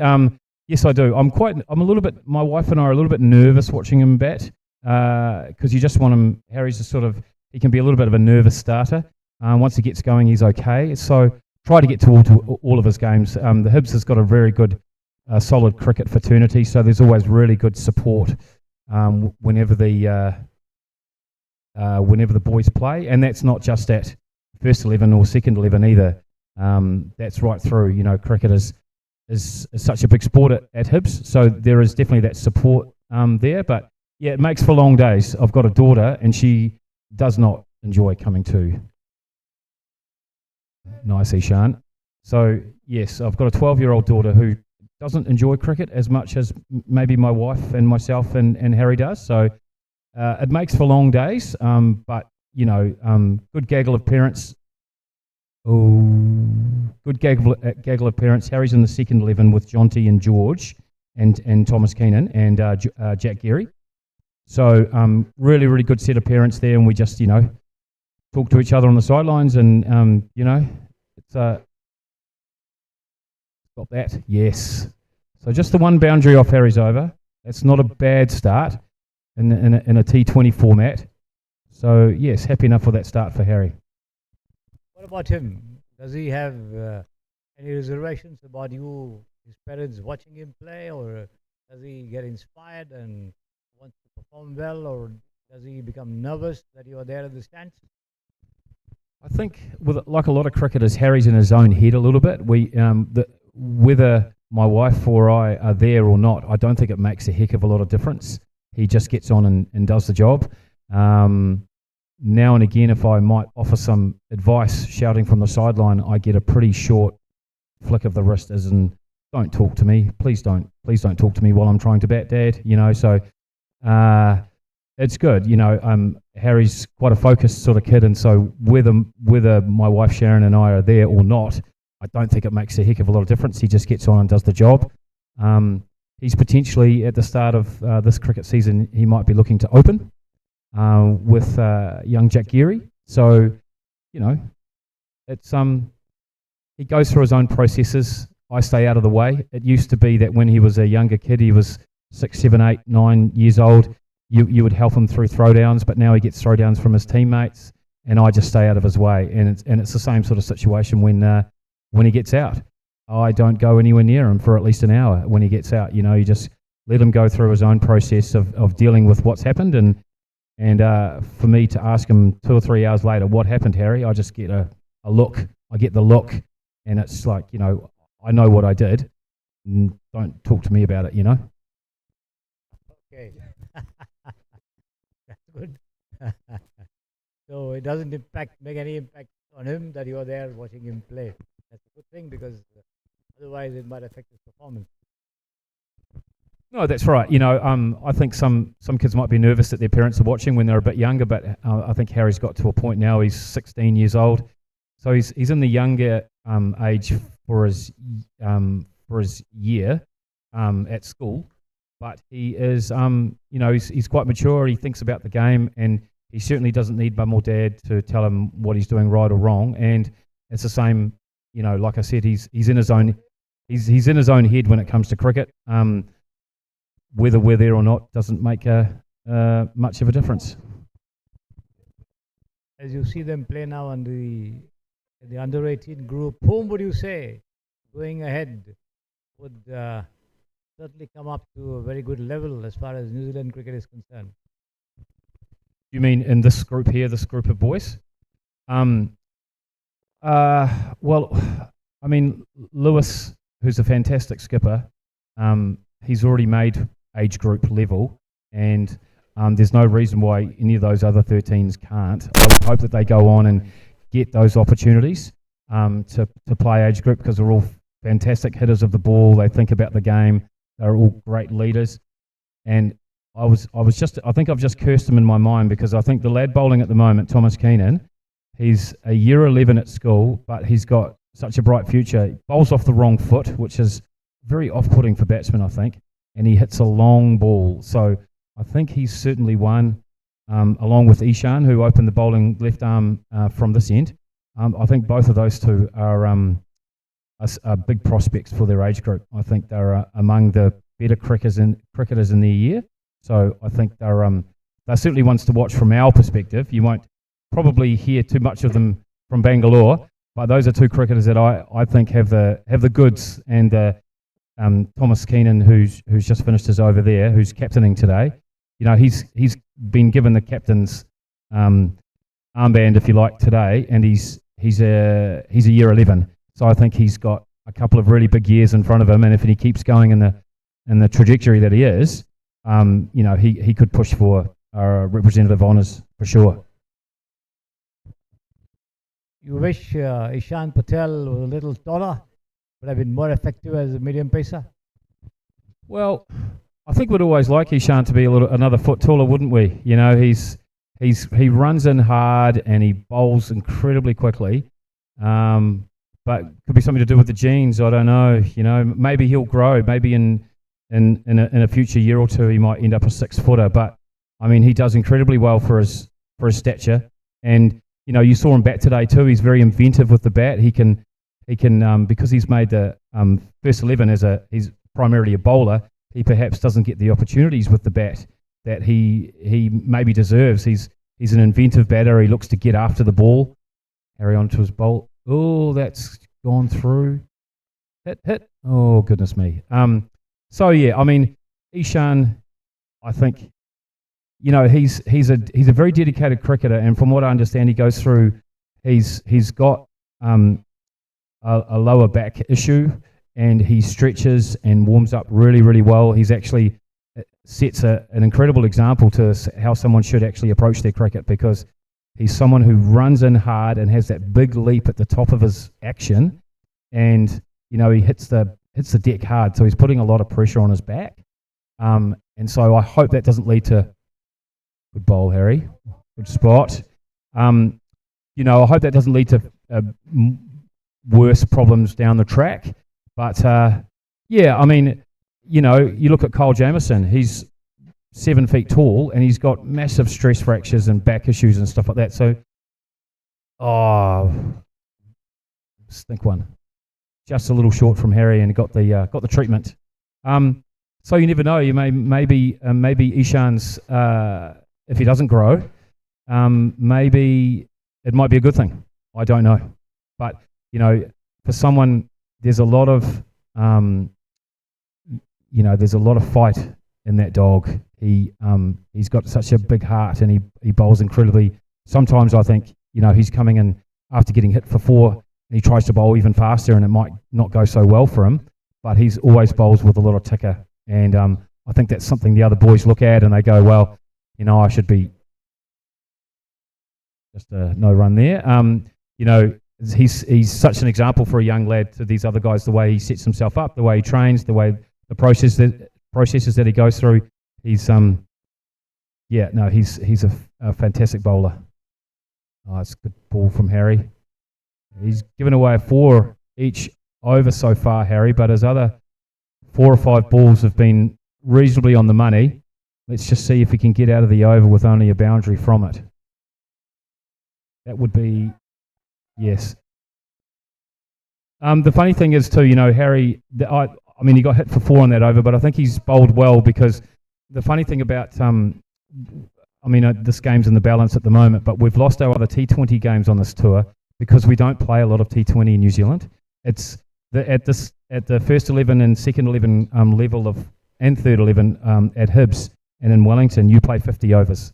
There's no opportunities to play T20, and so it's a real experience for our boys to play T20, and you have to think different as a bowler, you have to think different as a batter, because you can't take, as a batsman, you can't take 4 overs to get yourself in. You've got 2 or 3 balls, and then you've got to start hitting. So I think one of the things about this tour is that it's been a great learning experience in terms of T20, and maybe it's something in Wellington that we need to look at, because all around the world there's such great T20 competitions, and some of these guys can go on and play some T20 stuff. But if we're not playing it often enough in Wellington, then that's gone. Good shot, bit short from TK. If we're on a steady diet of 50 over cricket, and that's one reason my daughter hates it, is because she's got to sit there for 8 hours watching 50 over cricket. If it was a T20 every now and again, my daughter might come along and actually enjoy the game a bit more, because it's not as punishing, I don't think. So this is a fantastic opportunity to play a format we're not used to, and bowlers like TK and Harry and Ishan, they have to put the ball in certain areas and bowl a little bit different. In 50 over cricket, you can get away with a few things. You might get away with a bad ball as a batsman gets himself in, but in T20 cricket, because you've got a whole batting lineup behind you, you can take risks, and it's how you deal with those risks as a bowler, especially. But is there more of T20 cricket in other parts of New Zealand, Auckland, and places like that? Possibly. I'm not 100% sure on that in terms of school cricket. I'm asking you this because we have had some fantastic T20 players from New Zealand playing for their national team, is also in India for the IPL teams, and without much of T20 cricket, how did they come to that level of playing? Well, I think at the school level, there's 50 over cricket. There's just so much. You play 50 over cricket primarily. Once you start to get into that representative level with Wellington age group, you start to have T20 tournaments and T20 cricket a lot more, and that's when the likes of Devon Conway and Rachin Ravindra and those others can flourish at the T20 level, because we have Shell Trophy cricket in New Zealand, which is 50 overs, and then we have the Super Smash cricket around Christmas time, which is T20. So once you get up to those higher echelons, you are playing more T20, and so you get more opportunities. But yeah, at the moment, someone like Harry, for example, he's a good batsman in his own right, but because he's not played any T20, he was asked to bat here on one of the first games that we played and got 12 off 20 opening because he just couldn't get it off the block. You know, he couldn't hit. He needed 2 or 3 overs to get settled, and you don't get 2 or 3 overs to get settled in T20 cricket. You've got to hit right from ball 1. Well, maybe ball 2.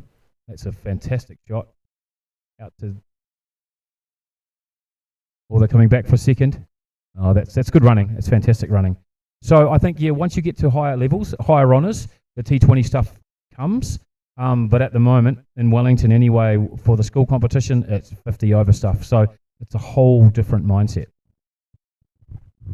What would you tell people watching you speak here with us back home?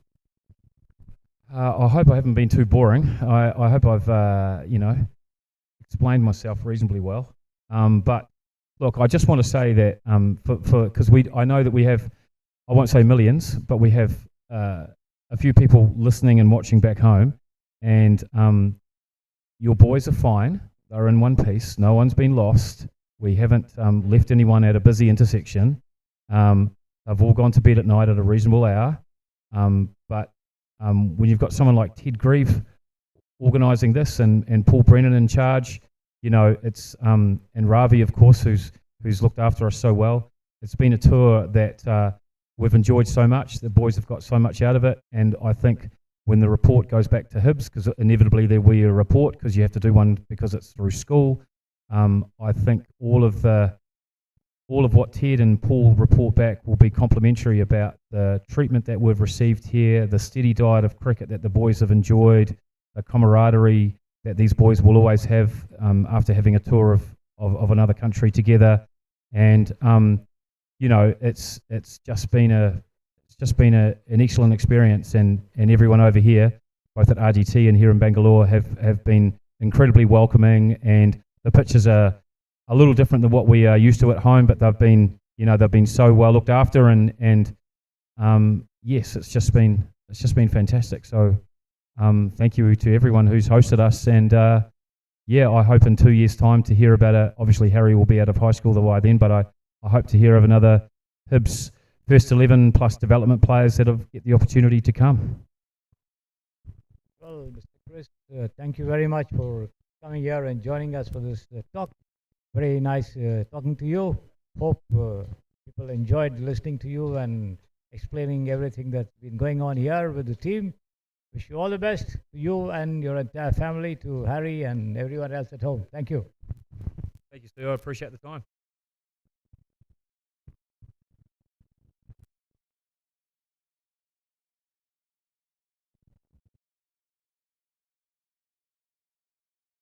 And on the field, as you were having a chat with Mr. Chris Dando, whose son Harry Dando is involved in this match, the Brijesh Patel Cricket Academy have scored 50 runs without losing a wicket in 7.1 overs. Rohit Reddy on 12 and Uday Charan, the skipper, on 28. There it goes once again, a lofted shot long off, but there is a fielder, I think. The umpire checking for it. No, it's touched the ropes. 4 runs is the umpire there. Bit out of sight for us here from the opposition on the commentary box. Sakan Ramesh, the bowler who turned the game on its head yesterday in the 50-over game, back in action from the pavilion end, picked up 4 wickets, the left right arm spinner. And this one, full toss, has been smashed down past the mid-wicket fence for 4 runs. Rohit Reddy not missing any opportunity to have a go at the bowling. The two of them showing a lot of maturity and chasing a total of 164. They already put on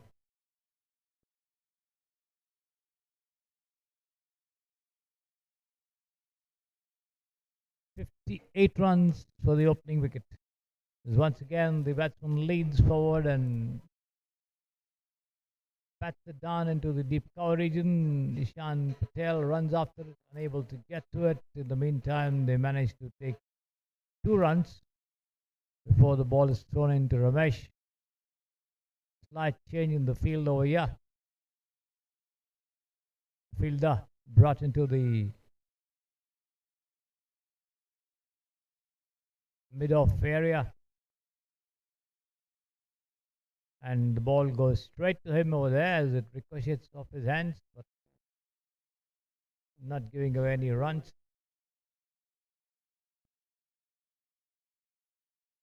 60 without loss. 7.66 the current run rate. The requirement a little over 8 for the Brijesh Patel Cricket Academy to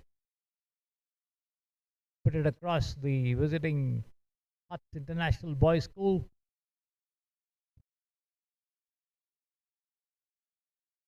End of the over. Mustakan Ramesh giving away 11 runs in the first over that he's bowled.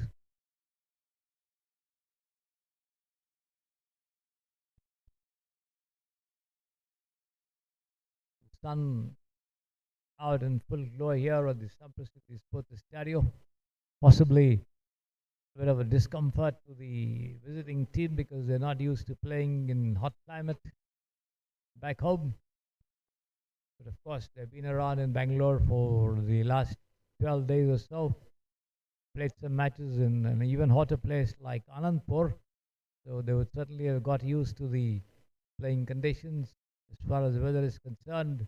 By now, 60 without loss. It's going to be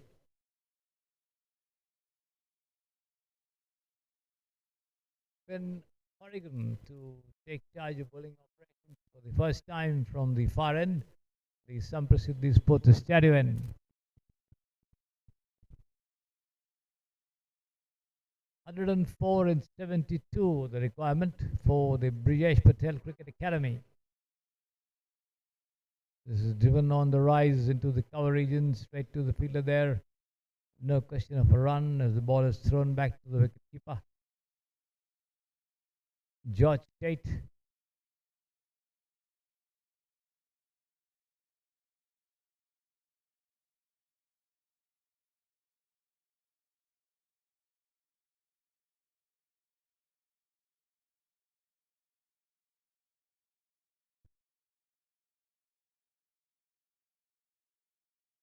Ball coming in, taken on the turn and smashed away through the mid-wicket region for 4 runs there by Uday Charan. Boundaries coming in torrents here from the blades of these two. The right-hand, left-hand combination for the Bpca. 64 without loss, 100 more in 70 deliveries.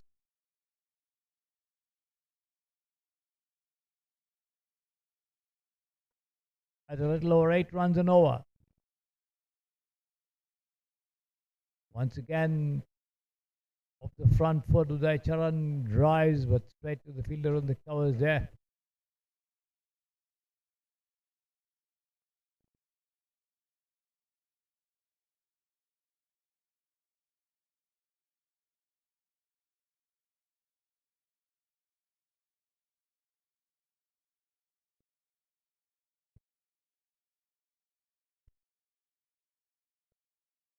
Oregon coming in.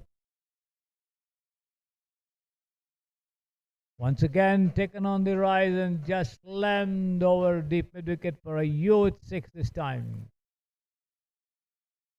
Slightly short of length delivery, rising off the pitching and the batsman into it. Got right over it and smashed it over the ropes there for 6 runs.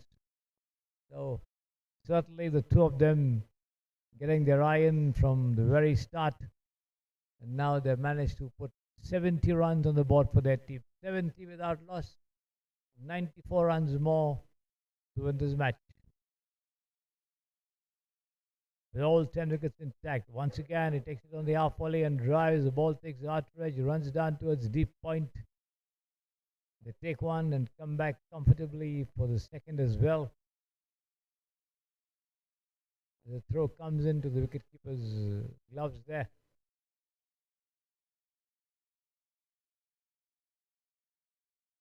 Uday Charan moves up to 40, taking the total on to 72 without loss. Hibs International looking for a breakthrough. Hard to come by the manner in which these two have been batting. And this time, flashing outside the off stump there, Uday Charan, the ball takes a thick outside edge of the bat and runs down to the deep third man fence for 4 runs. No chance for Jack Gary fielding there, slightly wider to get to it. For Harry Dando.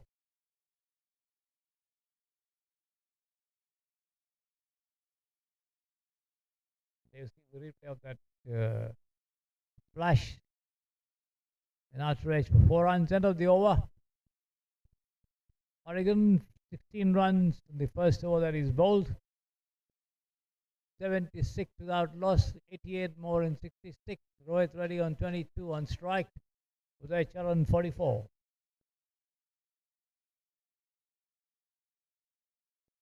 It's going to be Visakan Ramesh once again. And let's see, can he produce a repeat performance like yesterday?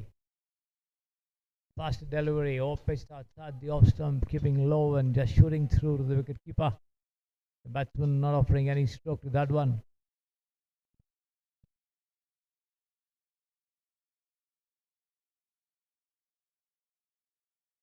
Watching that one, turning in.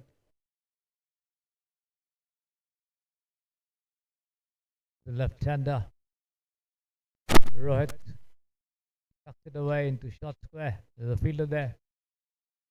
Strong breeze blowing across the ground over here. Dislodging the bails. Back in position there by the umpire.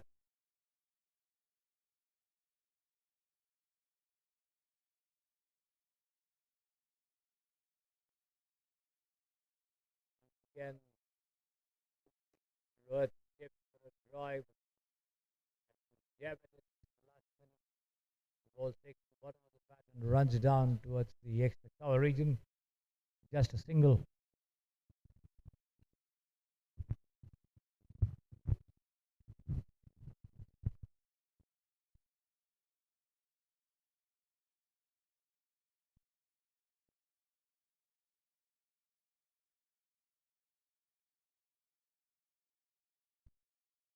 Visakan rearranging his field for the right-hander. Wanting a man in the fine leg region.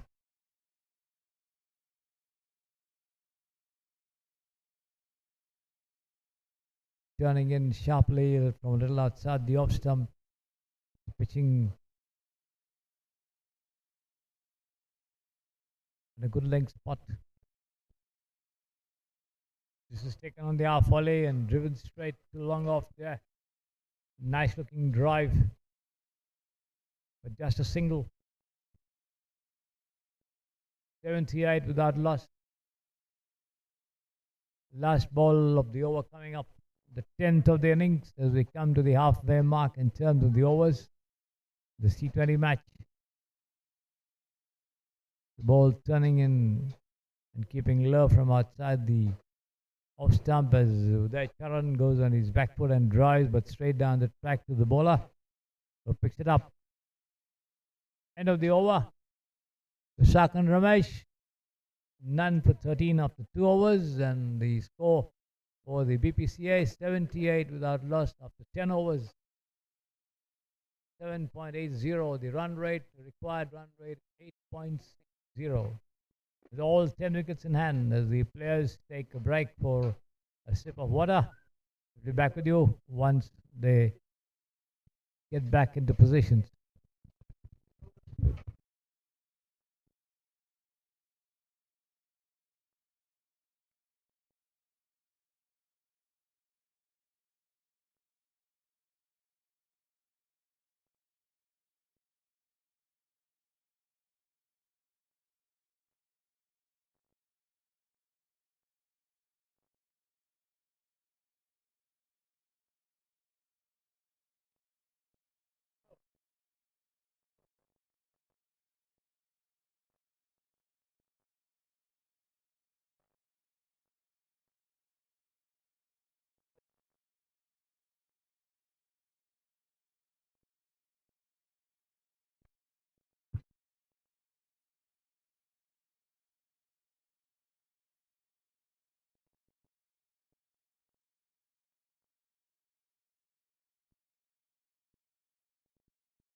Welcome back as the game resumes. The players back in position. And it's going to be Ben Horrigan in charge of bowling operations. The first delivery outside the leg stump. I think the ball just zipped past his bat. Maybe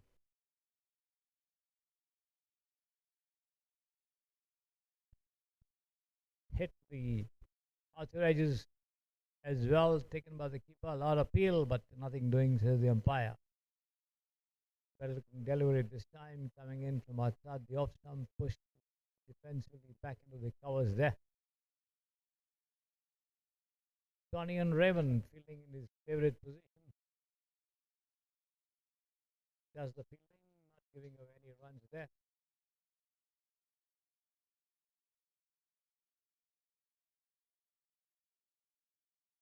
Pitch delivery taken on the half volley and driven down straight to long off. Just a single.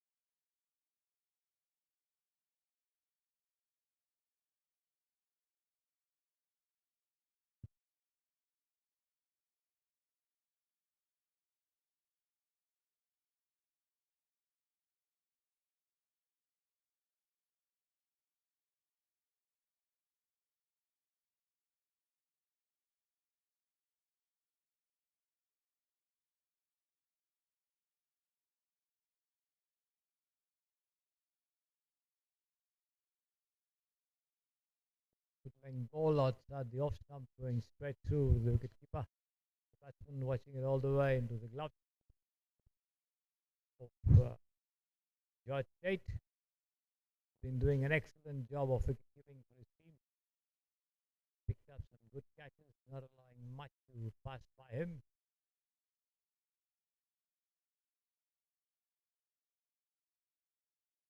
Time again, Uday Charan tries to have a mighty go at that delivery. Slightly soft pitch, but keeping low, not taking enough contact, taking the edge and running down the track again there. Picked up and returned back to the bowler.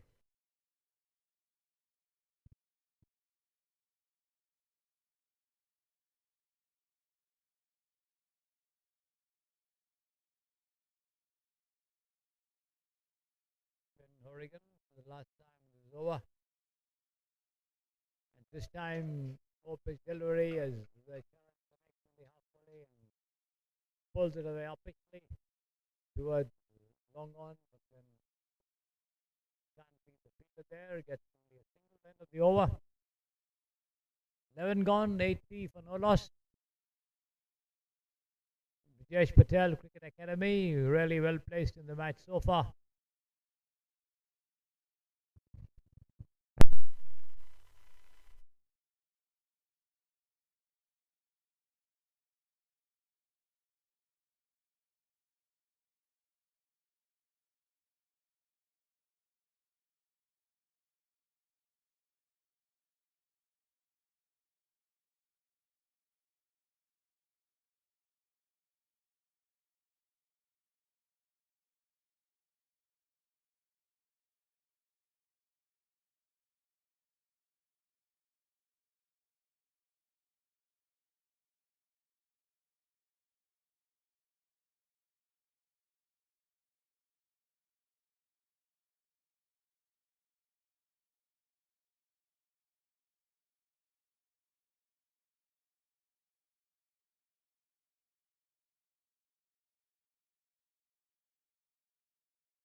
And that's a huge 6-over long on there. As Uday Charan picks that one from Harry Dando on the half volley and just slams it down the ground over the ropes. 6 runs. Splendid batting there by these two. Uday Charan, the skipper, and Rohit Reddy. Rohit Reddy, it was in fact not Uday. This time for a change, the left-hander.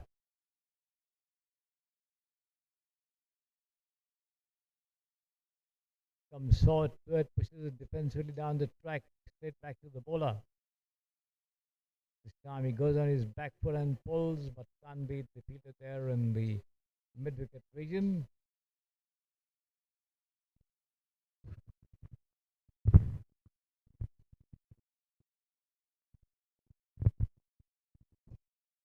This time he comes out of his crease and takes it on the rise and pulls it on once again to long on. There's a fielder there. Not more than a single to be had.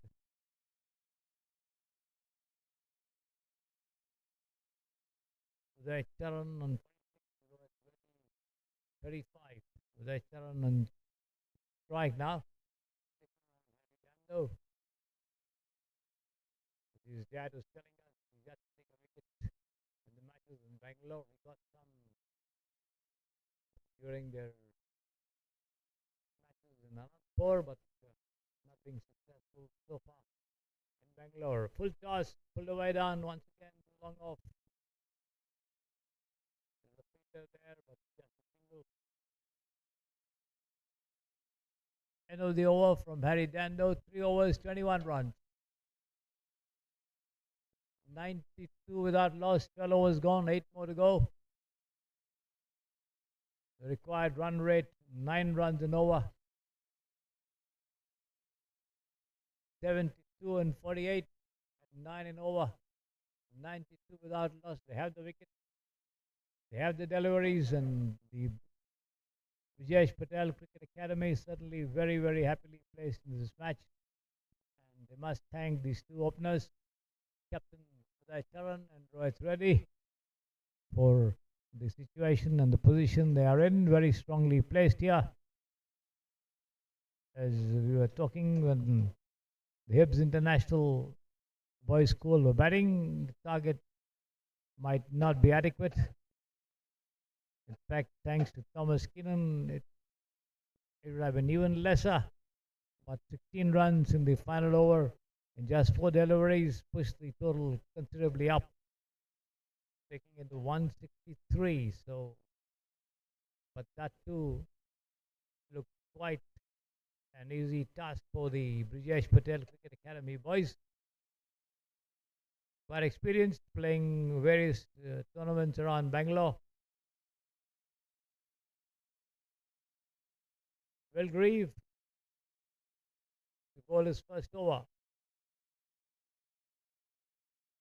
He drives this time, but straight to the extra cover region. They take one and come back comfortably for the second as the throw comes into the non-striker's end. That brings Uday Charan on to 49, just one short of his individual 50. The total going up to 94 for no loss.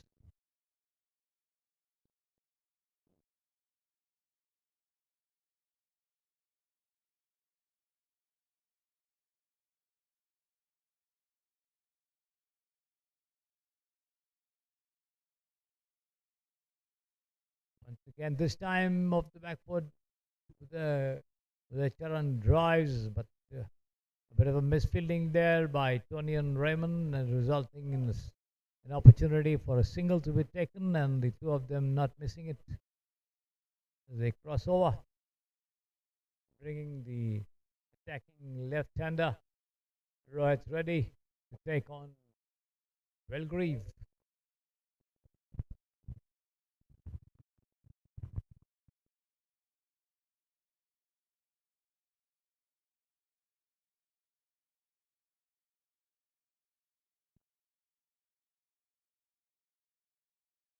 Cut away nicely there, and there's a fielder at the point, and no, he tries to dive and stop it.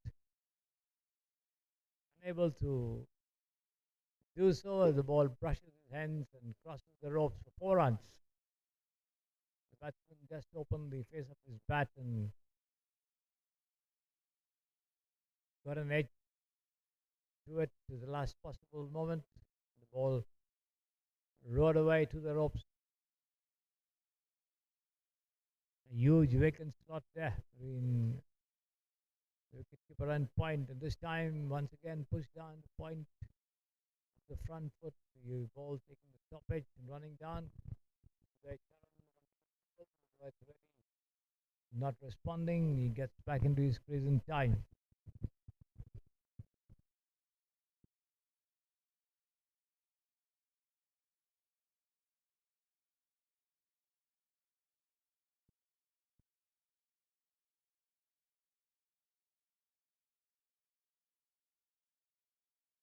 Taken on the half volley and pulled away down to long on.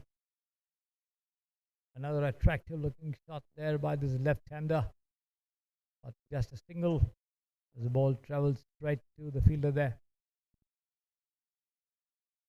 Coming up for the Brijesh Patel Cricket Academy, 100 for no loss.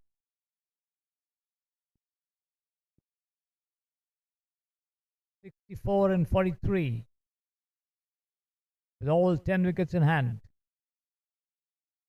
What better position could they be in?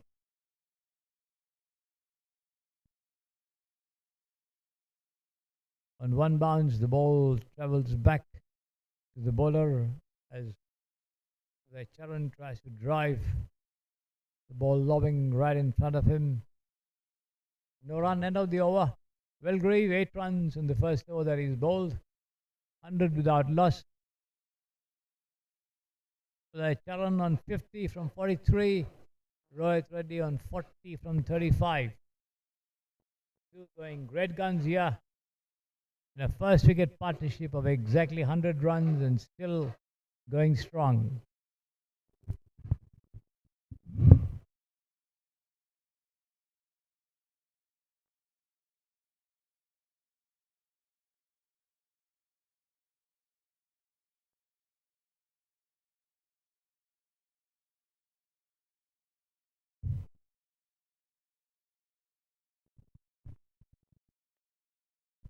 First ball of a fresh over from Visakan Ramesh, and Rohit Reddy gets to the pitch of that one and bangs it down to over the long off ropes for 6 runs here. Magnificently timed shot, that one.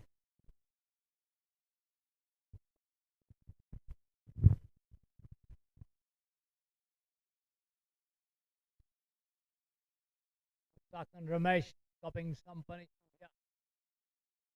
19 runs already in 2.1 overs. Well pitched up once again as Rohit Reddy comes forward to it and presents a defensive bat, 6 yards away, runs down into the vacant cover region before Tonian can get to it. And return, they manage to cross over for a single. Rohit Reddy goes up to 47, just 3 short of his 50. Captain batting on 50, on strike now. Visakan Ramesh takes it on the rise, and that's going to be a huge 6 here over the whitish deep mid wicket ropes. Picked up on the bounce and dug his bat into it, hauled it over, in great style for 6 runs. 113 for no loss.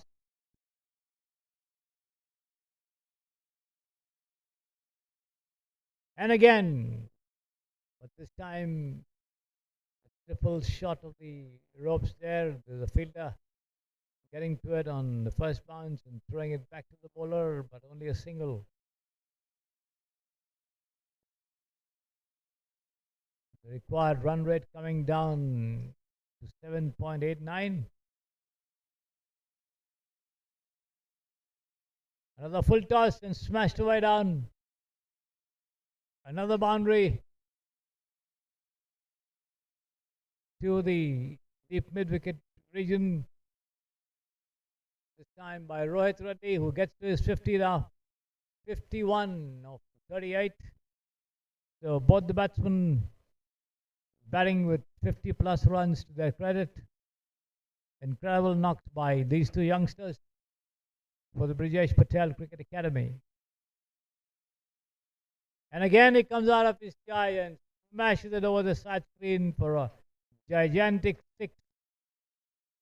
Visakan Ramesh stopping some punishment here in this match. 3 overs, 37 runs, no wicket.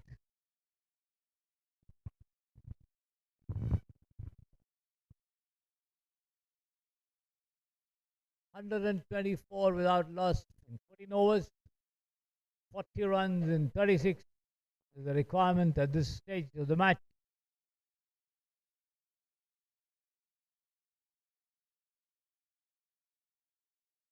Visakan Ramesh, the player who turned the match on its head last evening, this time around getting the punishment from the Bpca lads.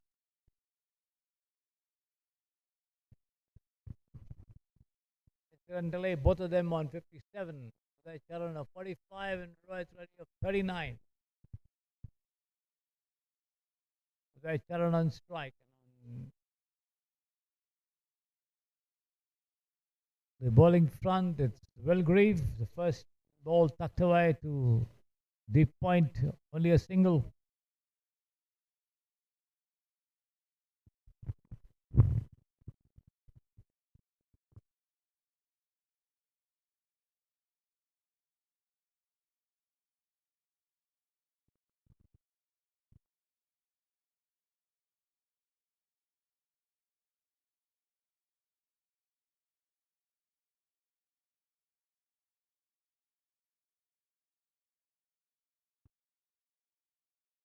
And this is once again taken on the rise and driven down straight to long off. There's a fielder there just inside the ropes. 1 run.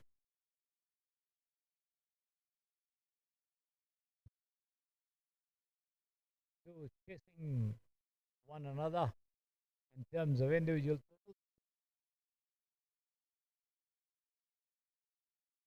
Both of them on 58 now.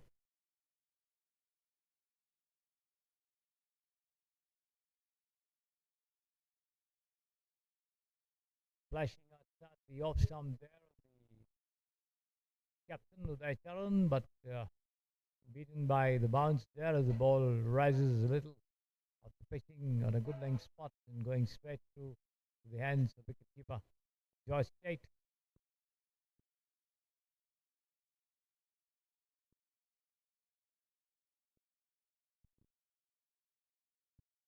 .38 from 33. Wilgreave.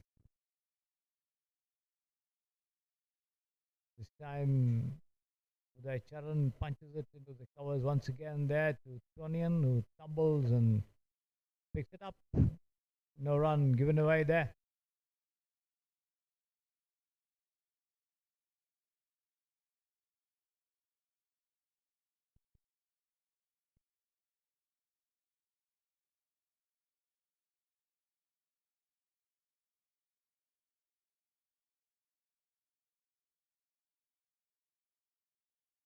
And once again, this is smashed over Wiley's deep mid wicket for another youth 6 here.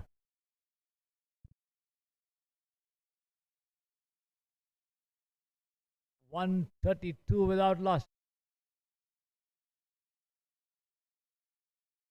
32 and 21, the equation for the Brijesh Patel Cricket Academy.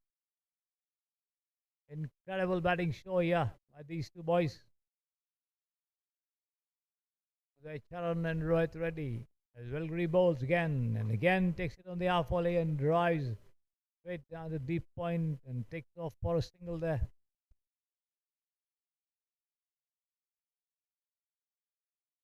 End of the over, Wilgreave's 2 overs, 17 runs, yet to take a wicket.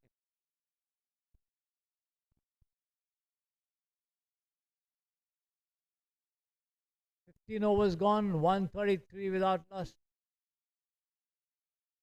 6.20 the run rate required here.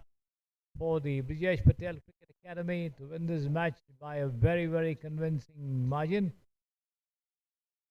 They have not lost a wicket as yet. Both the openers still very much there and going strong with every delivery, every over, managing to pick up the runs, find the gaps, and also hoist the ball over the fielders' heads for a flurry of sixes.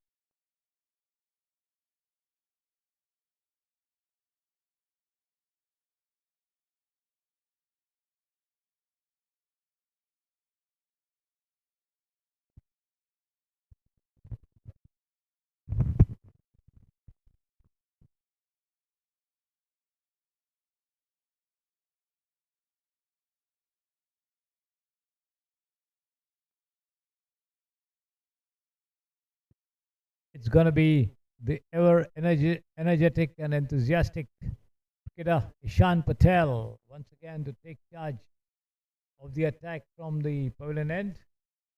One strike there with Charan.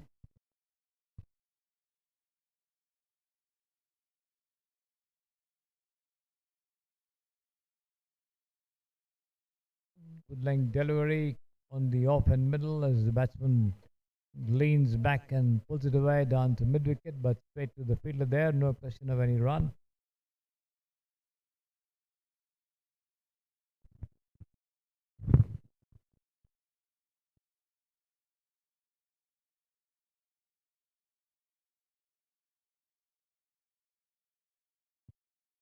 Oh my God, that one striking Tony and Raymond there, an awkward bounce. It was a powerful shot there into the covers as he bent down to pick it up, hitting him somewhere in the ribs. Somehow injury chasing Tonian.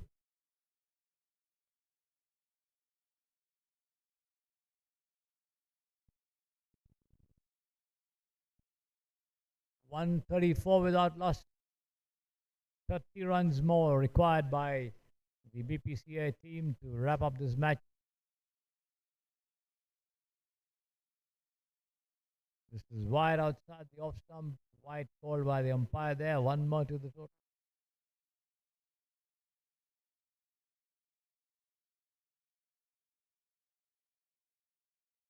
.29 in 28.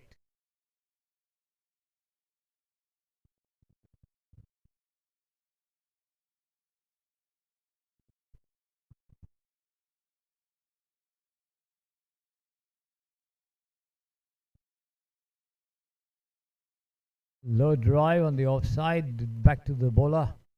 That off his delivery, keeping slightly low there. But Ishan Patel doing well to pick it up on his follow through.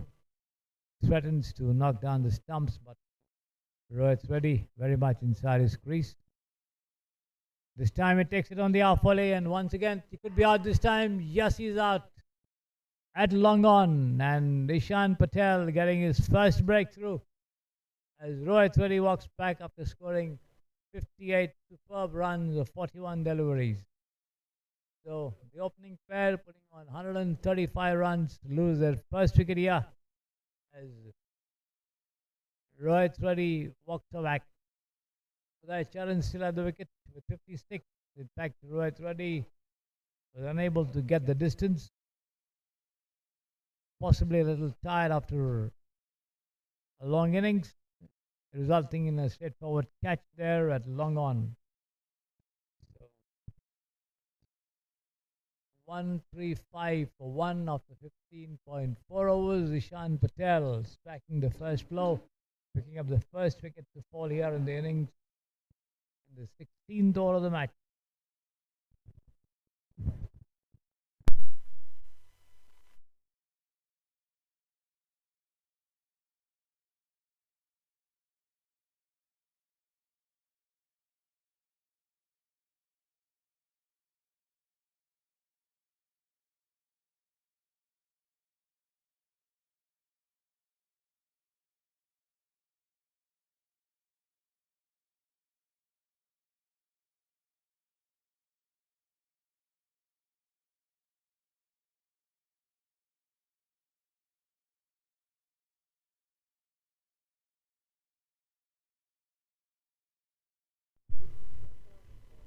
the new man, SPRORTS Nandan, coming in to join his captain.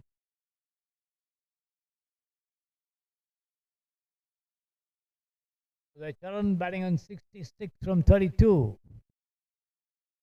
SPRORTS takes guard from the umpire and settles down to take on Ishan Patel.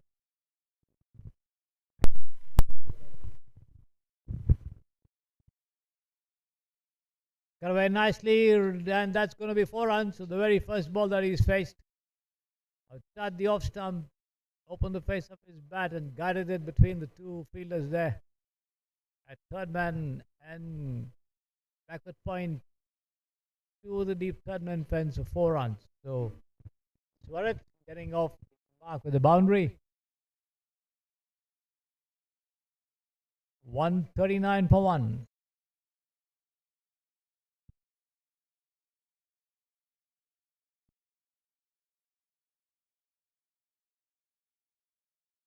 This is down the leg side, attempt by the batsman to pull, misses it completely, but the umpire has his arms up, signaling a wide. 1 more to the total. 140 for 1, 24 and 25.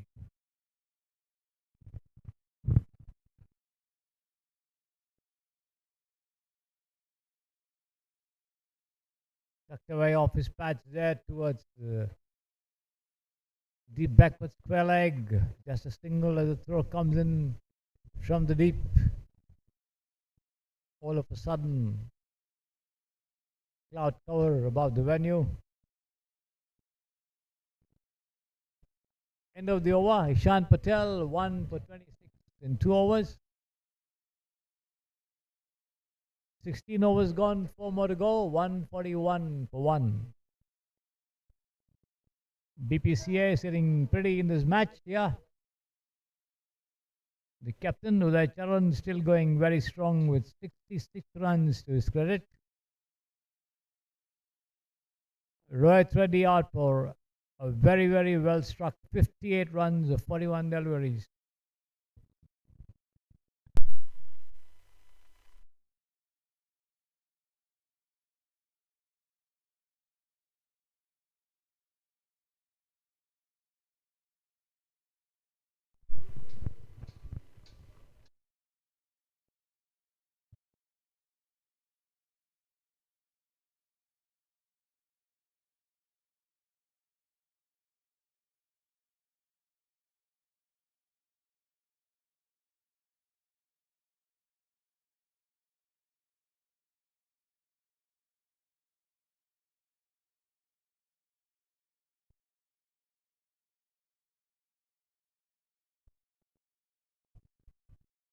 Going to be Henry Luck to bowl his 3rd over and the 17th of the innings from the Samprasidhi Sports Stereo end. On strike, the new man, SPRORTS Nandan.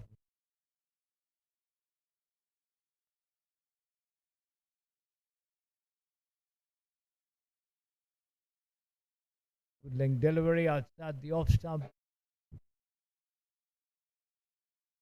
Jumping up a little as SPRORTS goes forward to it, but misses it completely, taken by the keeper there. The captain coming up to offer him some tip on facing Henry Luck. And let's see what's going to be the response.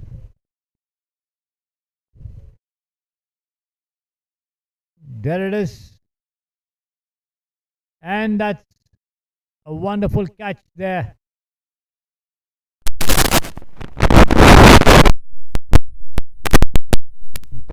To his left to hold that catch magnificently down there at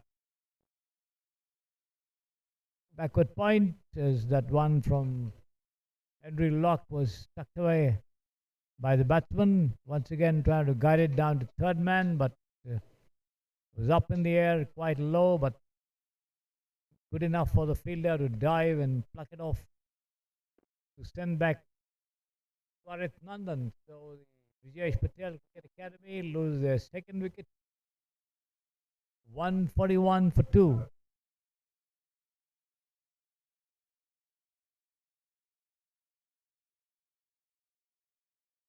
23 more in 22. The equation for the Bpca. New ball bowler Shivan comes in to join his captain. Uday Charan at the wicket.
Tried this short delivery to mid wicket, wanting a single but picked up well and threatening to knock down the stumps at the wicketkeeper's end, but he went rushing back into his crease. Henry Locke again. This time managed to push it into the vacant short mid-wicket region. The bowler and the fielder chasing it as it rolls down between them, allowing the two of them to cross over for a single, which brings the captain Uday Charan on strike. 142 for 2.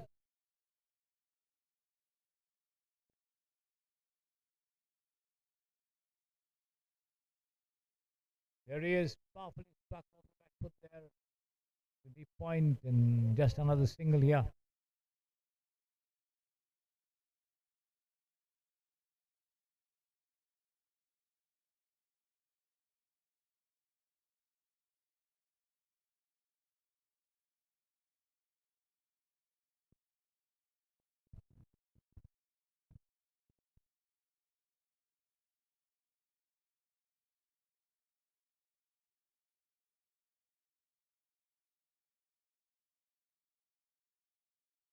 Chance for an out there, but even as Lewis Jeffries fields that ball and threatens to knock down the stumps, Juven rushes back into his crease. End of the over from Henry Locke. 1 for 12 after 3 overs. 17 gone, 143 for 2. 21 more in 18 deliveries. The asking rate. The equation for the Brijesh Patel Cricket Academy. Certainly quite an easy proposition, considering the fact that they still have 7 wickets in hand. Captain still going strong with 67. Uday Charan.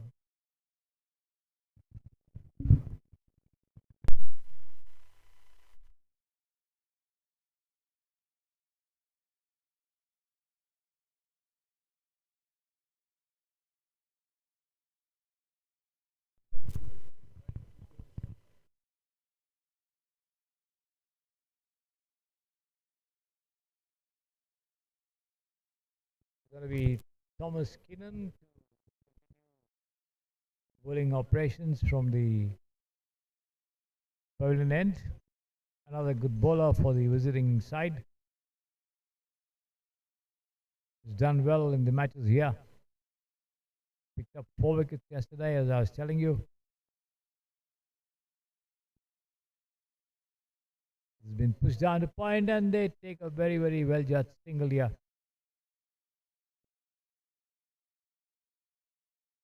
20 from 17.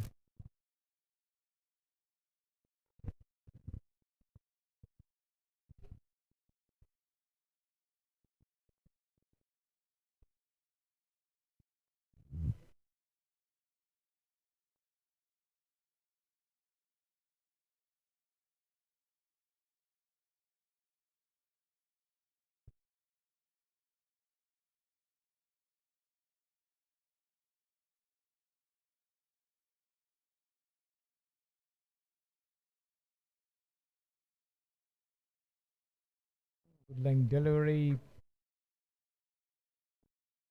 coming into the batsman who watches it all the way and off the back foot pushes it into mid wicket. Lewis Jeffries, the fielder.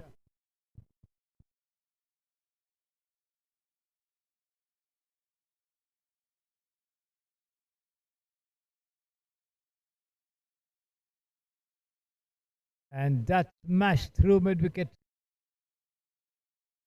Jeffries making a desperate attempt to stop it at mid wicket, unable to do so, but there's a backup over there, and a fielder at deep mid wicket picks up and returns only a single. 19 from 15. Hutt International still fighting. This time he takes it on the half volley and drives down towards cover, deep cover rather. They take one. That's all they'll get there. The throw comes in to the wicket keeper's end.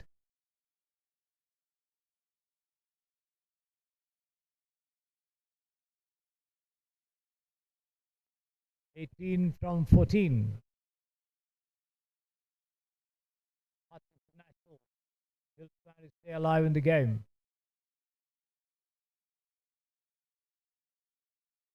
Once again, Shuain unable to get anything of it as he tries to drive, but only manages to play it back along the track with the bowler rushing in to pick it up on his follow through there as he walks back.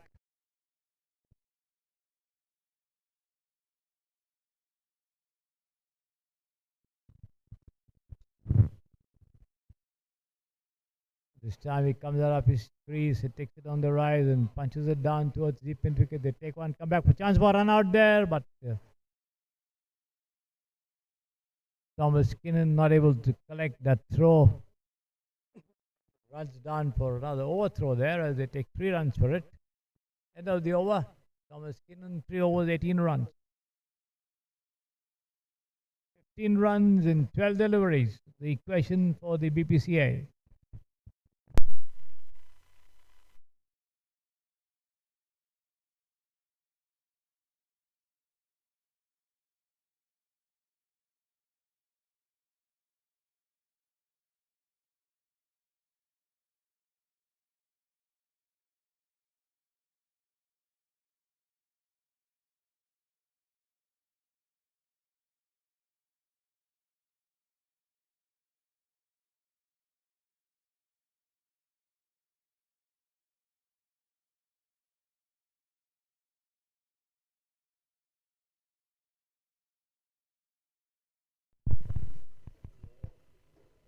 From a possession of very good strength, now the Bpca still need 15 runs in 12 deliveries. This one has been driven through the covers there, but there's a fielder to pick it up inside the ropes.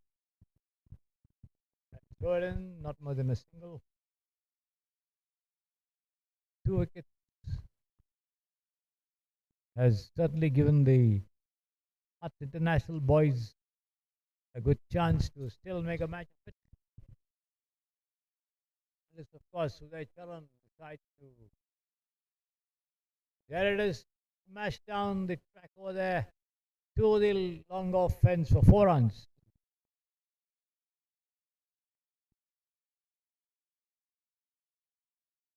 Picked it up on the rise.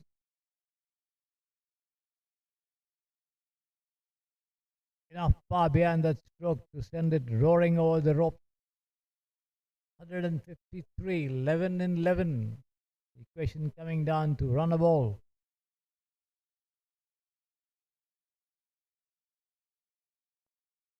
Uday Charan on 69. Will toss turned away once again. And that's another boundary to the defined leg.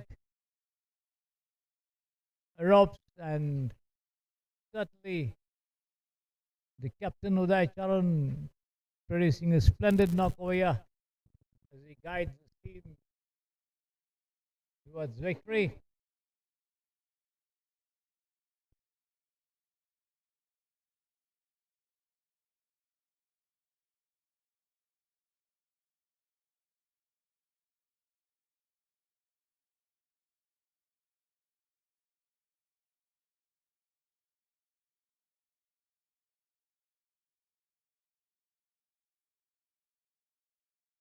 Once again, takes it on the rise and drives to long on. They take one, come back for the second and make it comfortably as well.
Three runs, 7 deliveries. He went on strike.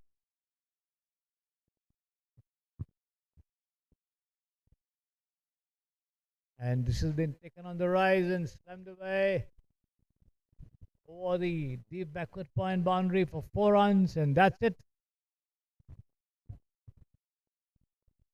Charan 80 not out of 59, Shivan 10 not out of 9 as the Brijesh Patel Cricket Academy boys win this match by 8 wickets, defeating the Hutt International Boys School in this 20 overs a side game. So we come to the end of the first match.